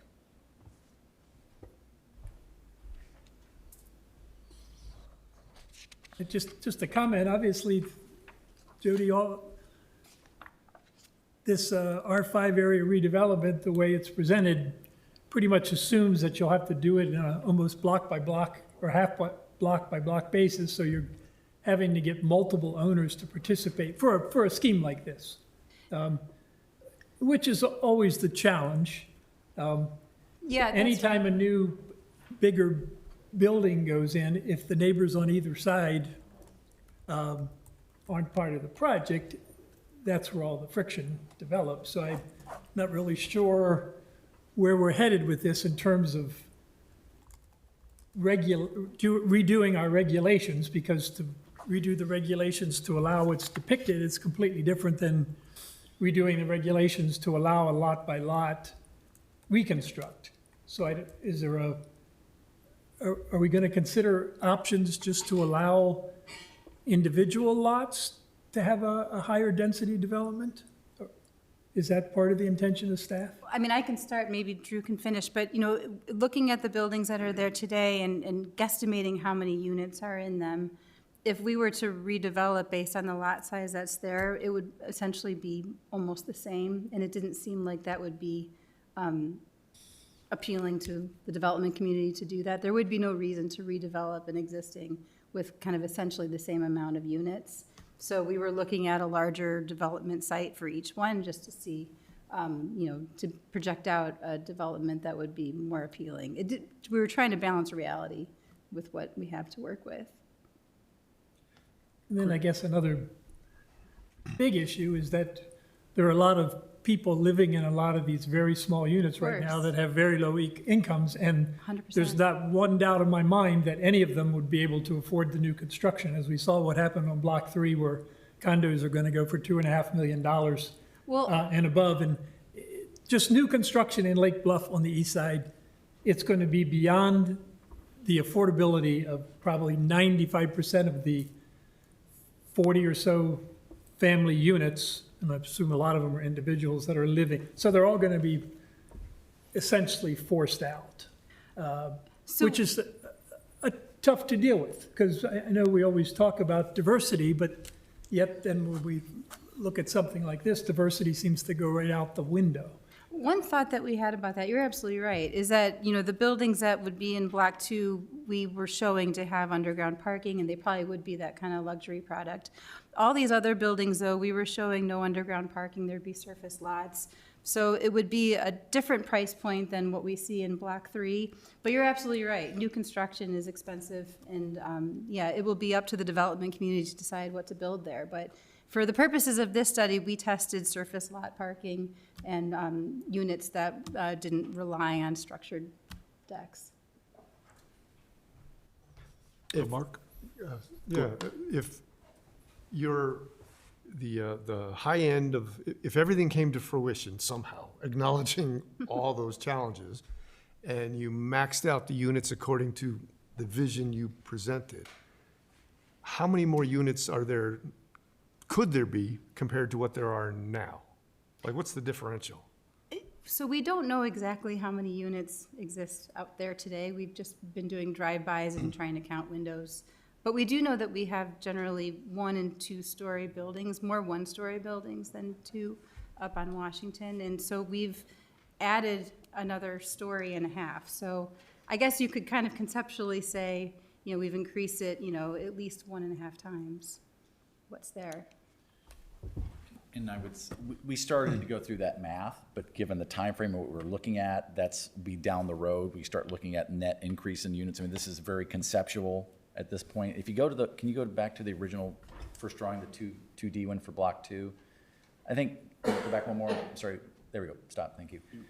Yeah, I think this one presents the greatest opportunity for adding units that are smaller size, really just along the CBD frontage here, because that would be 3 stories with, I think this concept shows mixed use, right, Jody? It does. Commercial on the first floor and residential above. And by the way, too, we were estimating, I think for these ones, thinking about higher end product, we were thinking about units that were 1,300 square feet each.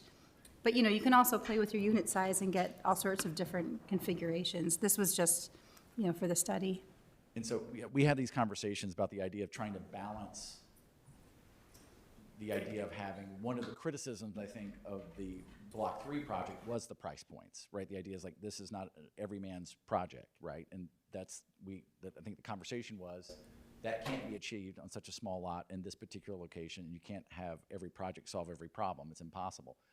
This broad brush concept study allows for different opportunities for that. This particular, again, there's a existing 3-story building here, but there's nothing on the north side.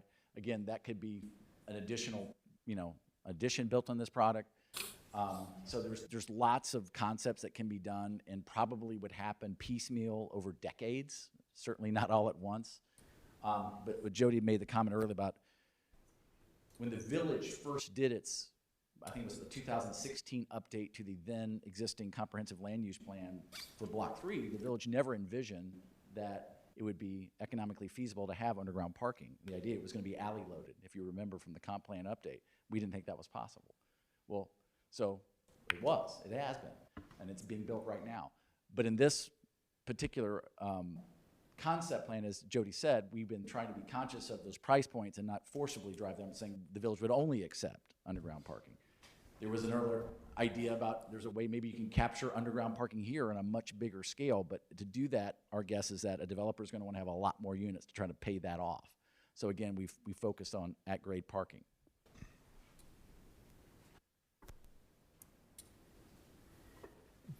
And this is a lot to absorb and a lot to kick around, and I don't think that we need to stay here till 1 in the morning. This is not the objective. This is the first of many meetings. I think I've talked about it. We said that this is probably at least a year of conversations. That's a rough estimate in my book of what I've seen in Lake Bluff happen over time to try to figure things like this out that are very complicated. But this is the first conversation, and we just wanted to throw this out. And again, we talked about looking for red flags and green flags. I mean, I like this, but I'm not loving this, or I'm concerned about that. I think that's our objective tonight, is just getting broad brush feedback and see where it leads us. Well, I appreciate that. Can I? Oh, most certainly. I just think I appreciate the in-depth presentation and to understand, the scale and trying to understand a 3-dimensional concept. I think where it failed, and I feel like the fear will set in for people that live in that neighborhood, is that the relationship between 1-story and 3 stories seems to be the level that, the red flag, starts at that level, right? Sure. And especially for existing homes that are in that area. I mean, I walk that neighborhood quite a bit, and I feel like the 1-story is out of scale with the home that has a ridgeline of 35 feet. So, there is that moment of that's too low, and look at the opportunity that we have. But there's that relationship between how do we get there without the fear of losing the community and the character, and feeling that we're gonna just max out at that level. I did appreciate a lot of the alleyways, and I think that's what makes, Scranton Alley is so charming for our town, that to break the building bulk by alleyways and all that, I think is very important. Price point, obviously, is something that you're addressing, that can we afford it versus things that are beyond it. But anyway, the white blocks were a little fearful, just even for me, that I can understand that I think it could be very beautiful if it's done properly. But back to George's point, if you have one developer doing it, then at least we have a consistent community. But if we have a hodgepodge of things that, we can't control it, or can we? So that's another fear base, I'm sure, that the community will raise that red flag. But, I'm all for having these conversations and being open-minded till we really understand a little bit more versus coming at it at a fear base. Because I also think that if we do things right, it could be done in a beautiful way that can add character versus take away the character. But some of those bulk things I was a little nervous. Well, and but then- again, I wish you had some, real quick, I wish you had some images of the one story, that a lot of these are just one story, and compare it and put that next to existing buildings and really have elevation plans. That's where we'll really have some good conversations, I bet. Sure. Yeah, thank you. Thank you, Quick Ms. thoughts. Stanley. Other comments?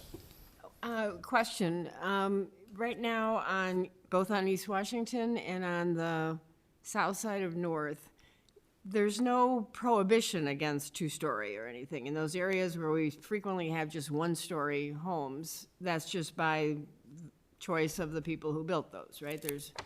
Do we have anything that says, that center block of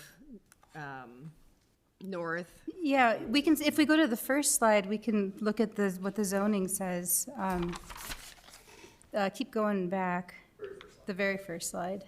Yeah, so on the right-hand side of the page here, this is right from the zoning code. So the way that building height is addressed in the code is its maximum height is based on the width of the lot. So if the lot width is less than 50 feet, the building height can go up to 30. And then you can see how it increases after that. So if it's 50 to 75, it's 32, 75 plus 34. So this is what somebody can build by right. And just for, the purposes of review, our buildings were shown at 2.5 story in this R5 district because that's what the comprehensive plan was recommending. But when the comprehensive plan recommended it, which came out of a public process, we didn't yet have models to even say what that looks like. You think of a number, it's hard to picture. And so having this model is a way for us to kind of see what that actually means. Okay, and then I guess my other question is regarding parking. I know right now, or my understanding right now is that a lot of places can't be developed because our parking rules differ from reality of what could happen there. How are you dealing with parking, I guess? Let's look at East Sure. Washington on that.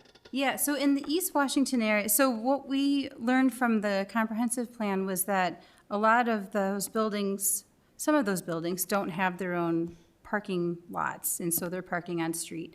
And what the missing middle housing study says is that, you want to encourage shared parking, maybe reduce parking numbers when you're so close to a metro station. Not everybody's going to have a car or multiple cars. And so we've provided surface parking lots to service those buildings. And they're at a rate of, I'd have to double check, either one or 1.5 cars per unit. So we're reducing the requirement that we currently would have. I can't remember if what the that- zoning says does the zoning talk about, it's 2 per unit? And what I've heard is most of the time, depending on the price point, Right. market-driven is 2, right? Right. But in some of these that are closer to the railroad station, there may be opportunities for something that's less. Right. Okay. Thank you. Yeah, thank you. Anyone else? excuse my ignorance being so new to all this. Are many of those existing units rental situations right now, or are they owned? Does the code address rental units going, if somebody wanted to develop rental properties as opposed to for sale properties? No. No. So it's not even an option for somebody going forward? In terms of saying rental or owner-owned? If some developer wanted to come in and was willing to negotiate a deal to buy a number of lots and do some significant project as rental units, is that something that can happen in Lake Yes. Bluff? Yes. Yeah, rental units are treated the same as condo. You know, multifamily units are treated the same regardless of which type. Can you go to block 1, too? Just an interesting adjacent conversation. So block 1, when it was originally approved and went through zoning relief, that was, it received approval to be residential as well. That property has changed hands, and you'll be seeing very soon a petition to convert some spaces to, I'll call it luxury rentals. And they'll have to manage some of the parking issues, but that's coming down the pike very soon. Yeah, so this property from here to here likely would only be the upper floors if it ever gets, but I think they wouldn't do all at once and just kind of, you know, work their way towards that slowly, but that's very probable of happening. Okay, so, back to my original question, I think I asked, is the ultimate goal here to develop a set of zoning regulations to address the potential of an entire block or half a block being developed? Because right now, the code clearly just addresses the redevelopment of one lot, and the numbers become very weird if someone comes in with 4 lots. Is that what we're going to chase here, or? I think that's unlikely to happen, just because I think from a business or economic standpoint, the existing multifamily rentals provide a reliable return, and unless it's something of note that it would justify the new construction expense, that it would have to be something of a little more scale than what you see there. They won't be small one-offs. I don't see that happening. I don't disagree.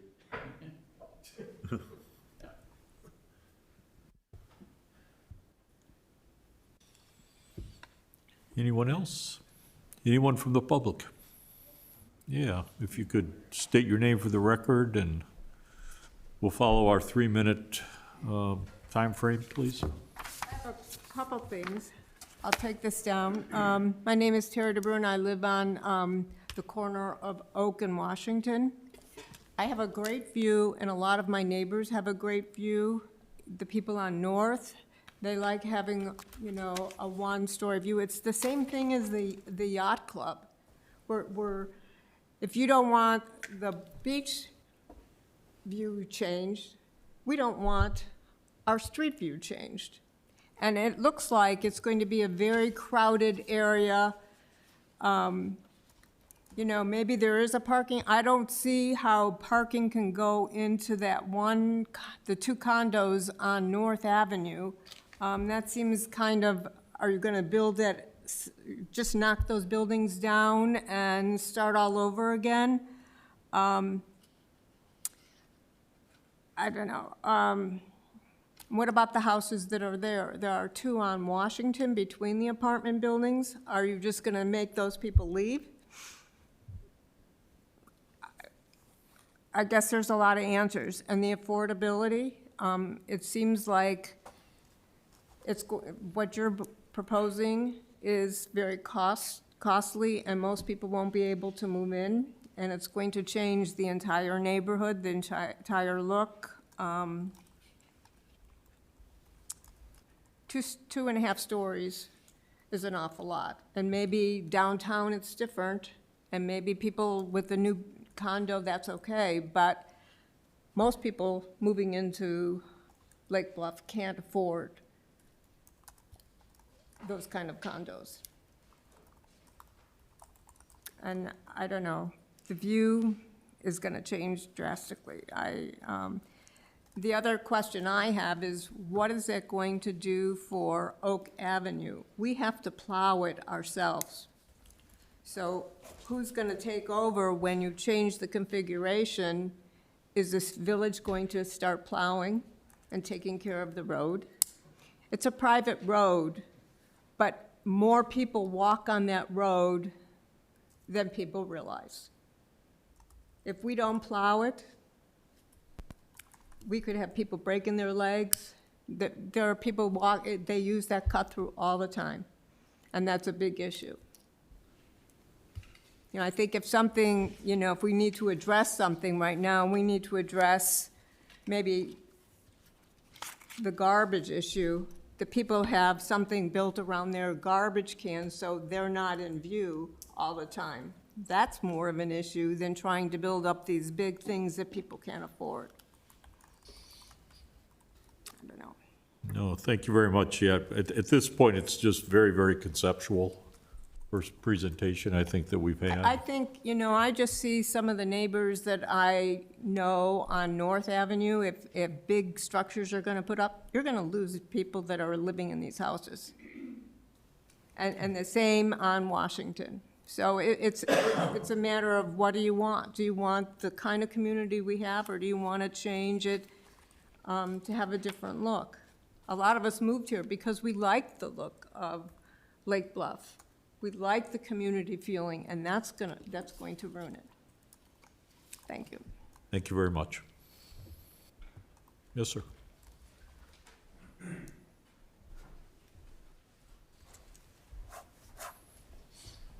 Hi, Nick Anderson. I'm at 100 East North Avenue.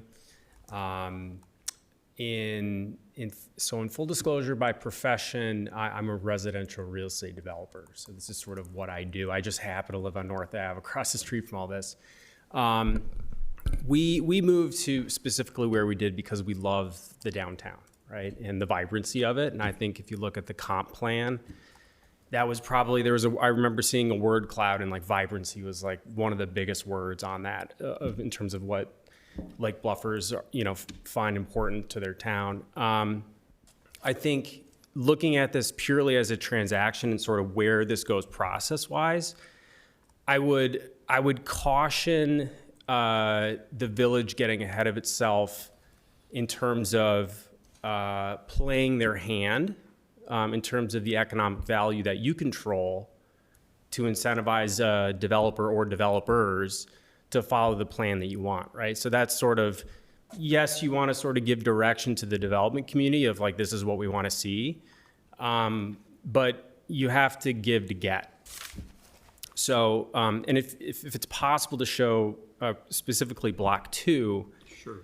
I think, you know, the dynamics of how we do that and incentivize multiple owners to work together is really important. So, I won't speak to sort of north of North Avenue in Washington, because I think that really is a totally different context. I know technically they're all R5, but it's a totally different context.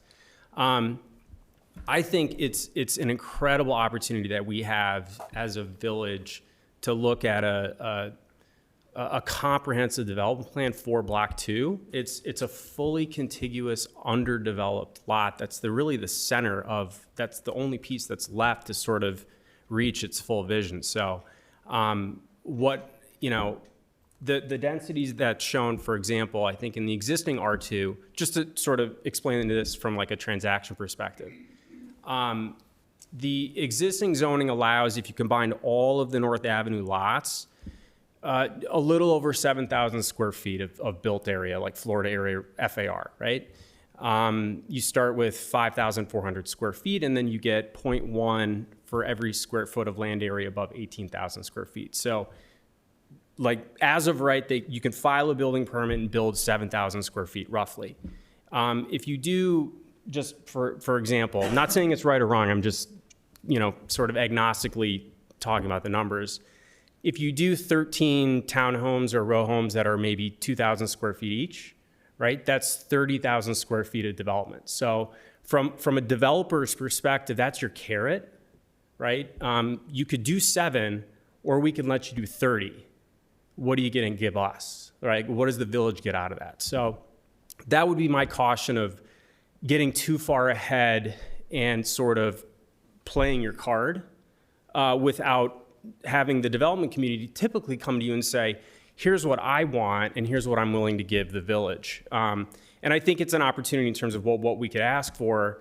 It's addressing things that support a vibrant downtown, like is there additional, and not like 2 or 3 spaces, is there a significant public parking opportunity, right, to support the commercial businesses? Traffic patterns, shared alley access, sort of vibrant urban downtown planning concepts. So I would agree with you that there's a long way to go in a process like this, but the dynamics of, there's literally 6 owners, right, for this entire downtown. And so it's not like this complicated process. The second that you sort of play your hand, we've sort of lost sort of the bargaining chip to see if there's things that can make our downtown really, really amazing. So and I say that as a North Ave resident that literally looks across the street at this and wants it to be developed and beautiful and vibrant, and not against density, but just want that to not come at a price of sort of a huge missed opportunity with our downtown. So that's it. No, thank you, Mr. Anderson. Yes, sir.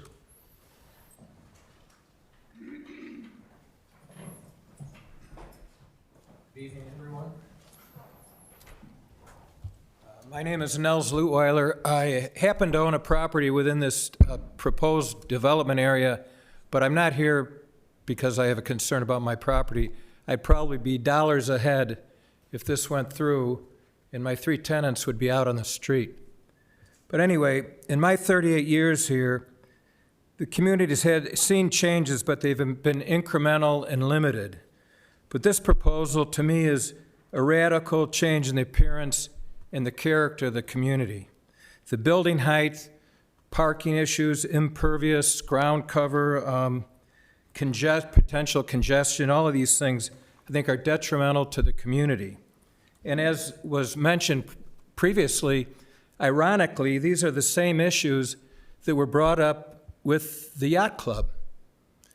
Denying people taking their shade, getting shade on them, bulk, all these types of things. The same things that were complained about with the yacht club are the complaints I have about what's proposed here. And the main thing I want you to think about is, okay, everybody's talking about the development community and what's going to benefit them, and they're going to make a bunch of money. What about the existing residents of Lake Bluff? I mean, when I look at the monster that's being built on Scranton Avenue right now, do you really think the residents of Lake Bluff want more of that throughout the community? I really don't think so. Thank you.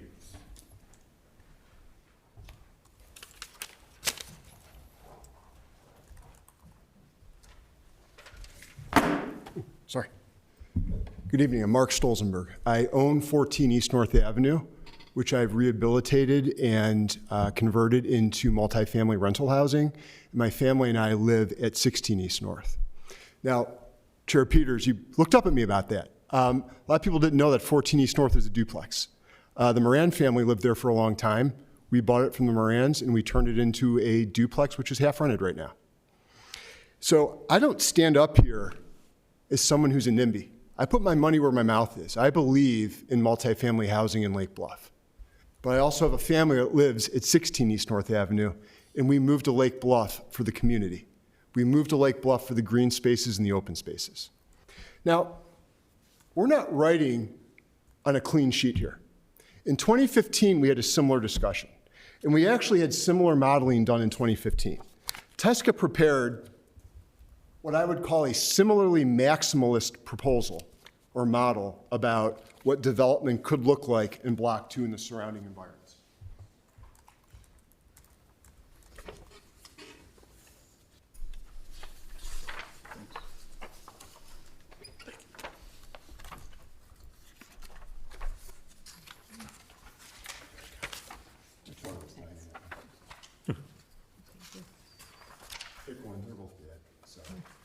Tony was dying. I'm the rookie, I get, that's fine. Sorry, you got it.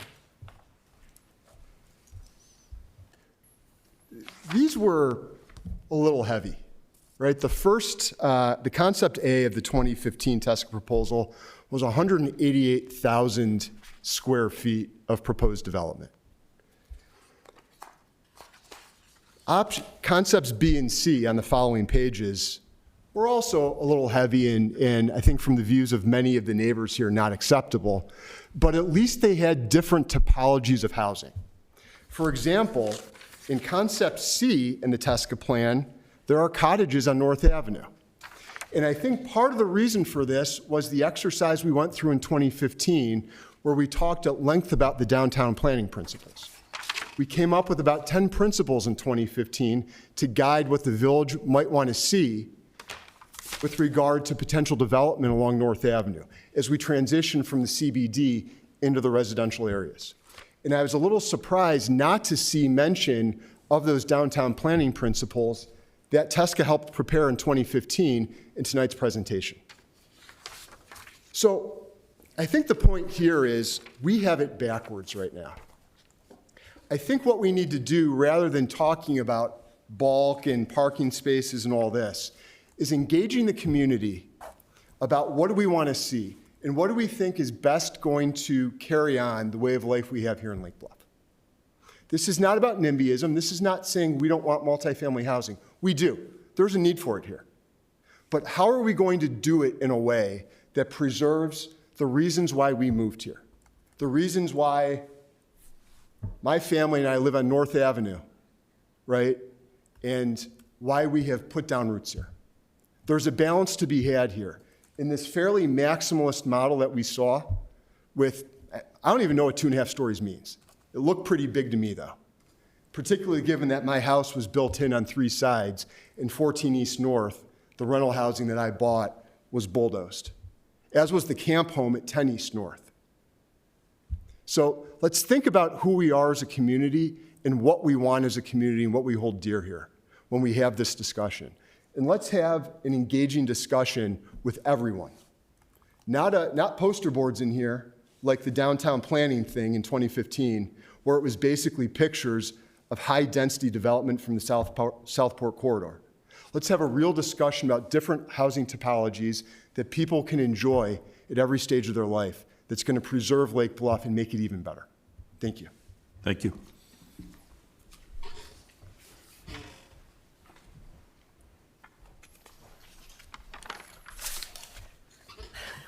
Mickey Collins again, 217 East Scranton. Chair Peters, you and I were on the zoning board, I think, in 2015. I don't know, actually, I'd love to be able to see that handout you had, Mark, but I know there was a plan. So I'm going to talk just about Block 2 right now, because this is a bit of a misnomer. That is not R5 at the time. It's CBD plus R5 grouped together and made into a mega lot. And there was a plan that came in front of us in 2015 that showed that Block 2 area as 3-story. And that landed like a lead balloon because, Jody, I could swear I heard you one time talk to us about protecting the character and scale of our CBD and how it's a 2-story downtown, and that gives it its charm, its small scale. It's we have other communities around us like Lake Forest and Highland Park that they have the taller buildings, right? It's a little different character. If you go to Hinsdale, you see kind of another Lake Bluff, but bigger. And it just has a different character. It's more intimate. The idea that we would put a 3-story building right across the street from the 2-story National Historic Register buildings that we have, that would be awful. You'd have these tall buildings on one side of the street and lower buildings on the other side. Yeah, I think, actually, I do think Jody does agree. I mean, that you don't do that. That it would destroy the character of our charming little downtown that we all love. Yes, there are, some of those buildings could be replaced, maybe that entire stretch, but with buildings that balance out the National Historic Register's buildings and create, a real charming streetscape on both sides. You could zone for that. That could be the zoning change for the CBD for that stretch. As for the rest of R5, I don't know. I was a little horrified to see just big blocky townhouse buildings that didn't create a charming streetscape or neighborhood or anything. They just sort of seemed to be arranged. One other idea I'll put forward to you, since you are going to have to look at zoning changes. Right before I left the zoning board, which was like about 8 years ago, Brad Anderson came in front of us with a house that he was thinking of buying. Deborah, you might have known it, right? And he was proposing tearing down this very small single-family home and putting in a building that it was going to look very residential. It was going to blend in with all the other single-family houses in the neighborhood, but it was going to have, I think, 4 units, maybe even he snuck a 5th one in there or something. And, Mark, Is it 15 East Washington? Thank you. Proposed to 15. Yeah. Thank you. And I think Mark even found it acceptable, which is pretty hard. It's pretty hard to get him to want anything on, in his neighborhood. But I think that if zoning is changed there, it should allow the redevelopment of that area to be in such a way that all the new buildings blend very nicely into the residential character of that area. If anybody, and I know, Drew, you're in love with these 3-story buildings, could you please just build them? That's not true. No? Because I swear, all those beautiful buildings that were proposed for Block 3, you could make a beautiful neighborhood of them out in L1. Or have them be 4 stories, I don't know. But it's just that trying to cram these big new developments into charming little small-scale Lake Bluff, I just think we'll lose more than we'll gain. So. No, thank you, Ms. Collins. Thank you. Appreciate it. May I just respond to a couple of things? Because I feel like I want to Certainly. make sure. So you're absolutely right. The reason to show 3 stories on Block 2 was because that's what the comprehensive plan is talking about. And so that's really the reason to do this. It's not to come out here and propose that we want to make all these changes. It's to visualize what the comprehensive plan and the zoning say and allow us to make some decisions and choices about what we want to see. So it's really just a visual tool. And like we say, it's just paper, just to have that conversation. Is Drew going to shoot me for saying things like that? No, listen, that's exactly why it's there, because the conversation of the comprehensive land use plan led to this vision to have 3 stories on the north side of Scranton in Block 2 and 2.5 on the south side of North Avenue on the north side of that block. And that's why it's shown that way. And so what's again, very broad brush. It's not my 3 stories. This is, if I can, we've had a lot of discussion on missing middle here over the last couple of years. Yeah. There was nothing in the middle about this. Sorry, I know this.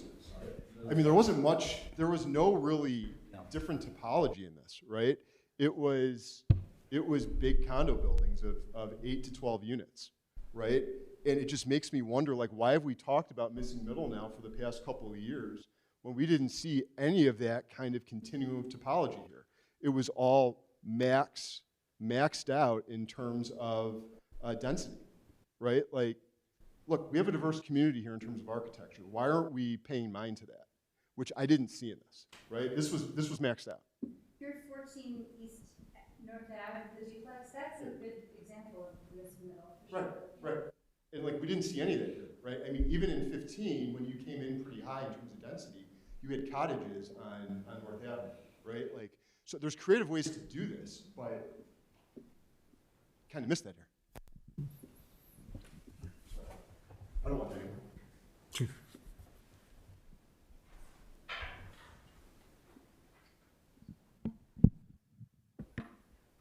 So the idea of varying typologies, I think what we focused on was the idea of what we see being built, what has legs, what do we think actually would occur.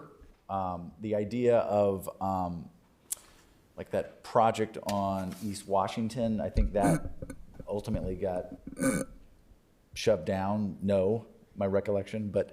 Bart didn't like having a 5-foot setback from his Yeah, house. I think that's what it was. But, so the idea of, if the idea of having a greater variety of typologies, we can pursue that. You kind of opened that conversation, like, could this be smaller scale projects and more one-off projects on smaller lots?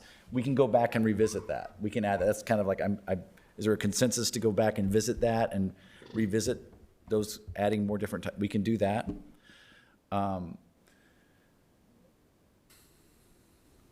Right, and can I just add one thing? Yeah. Mickey, to your point about Brad's presentation for 15 East Washington, part of the reason that one couldn't fly, besides setbacks and things like that, was the parking issue. You know, right now our multifamily, and that's why I raised the parking question, because right now our parking limits, we can't do one and have the rules, you know, the rules don't follow. It's just not a match. Yeah. Well, No, I totally agree that, yeah, parking often just drives really bad solutions. And being so close to the train station, I think everybody on the zoning board was actually okay with waiving that parking requirement. But I think the house sold, number one, and Right. that is why it disappeared. But I think we would have been fine with telling him. I think it was, at the time, Brad was being told, oh, no, you need 2 spaces, Right. which Right, we weren't quite convinced of. Yeah, exactly, thanks. right.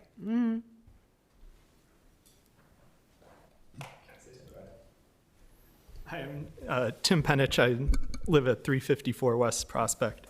I just wanted to, say it's great that the village is looking at this, and there are a lot of good ideas, and particularly the small incremental developments, I think, is something exciting. I didn't realize there's a duplex on North Avenue right there, but I think that's the type of development the village needs to be looking at, developments that fit within the scale that might look like a single-family home but have multifamily homes.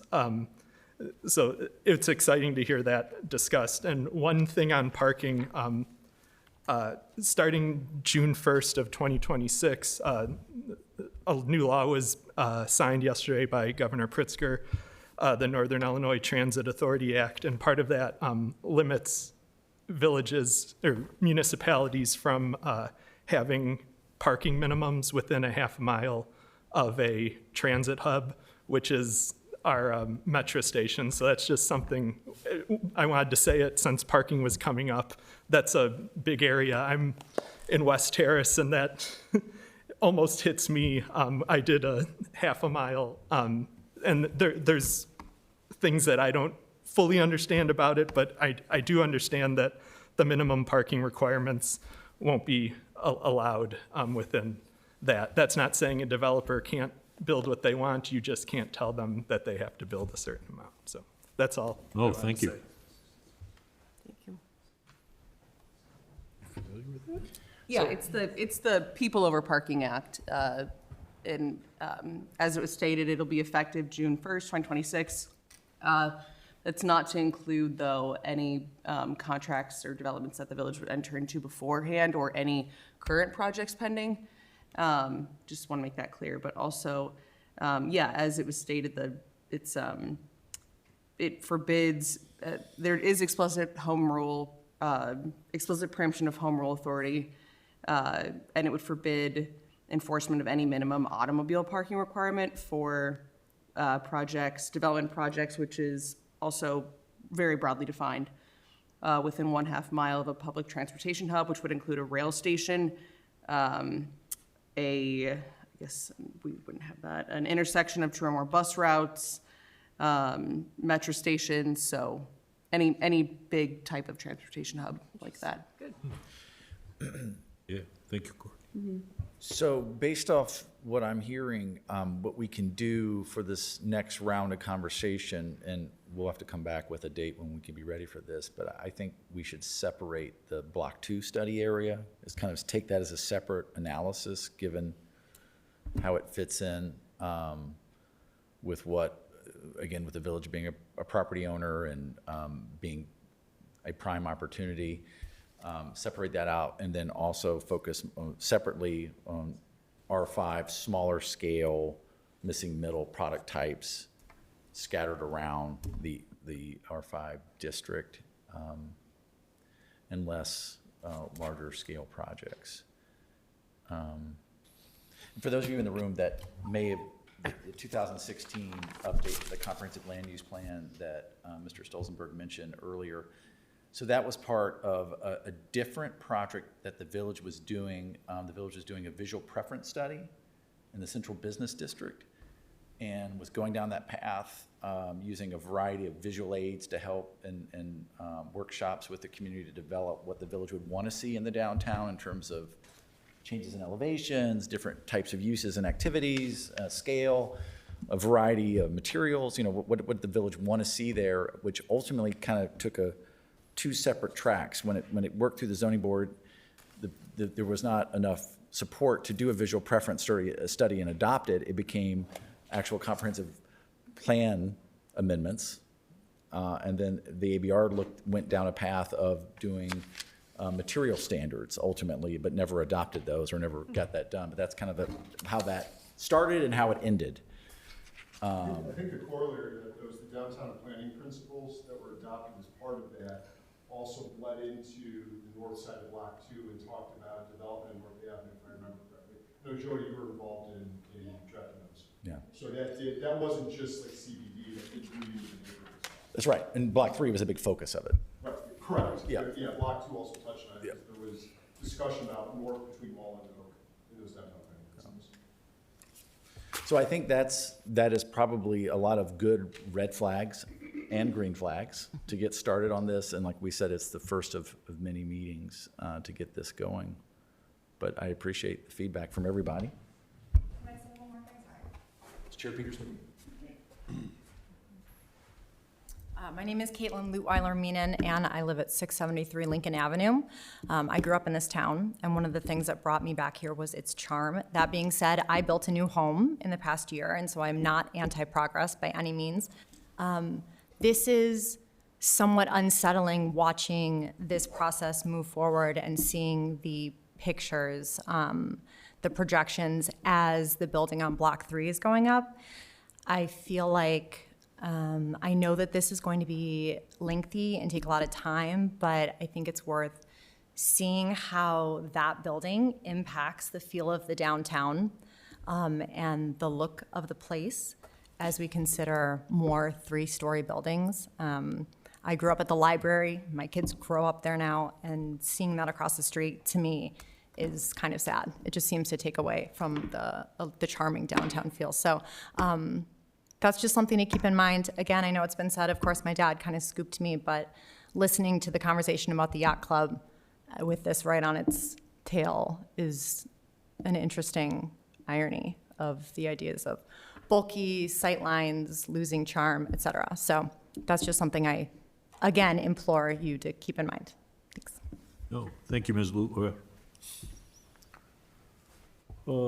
Any other comments or questions from the commissioners?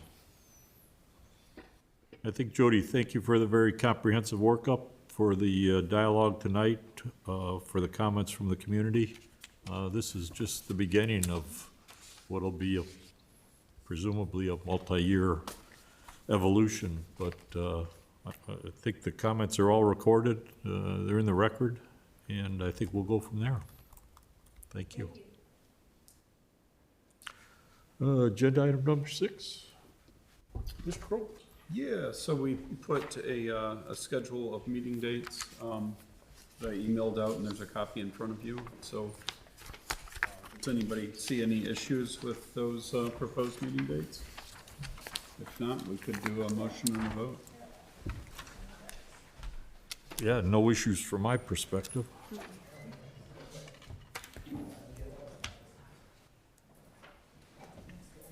They're all staying at the third Wednesday. Yeah, that's right. And we're not hitting any holidays that we. Right, we've checked. Hitting Yeah, we any don't Jewish believe that. holidays or other holidays, right? I don't think so. I believe we checked. That's the only thing that's happened, I think, a few times. Right. Yeah.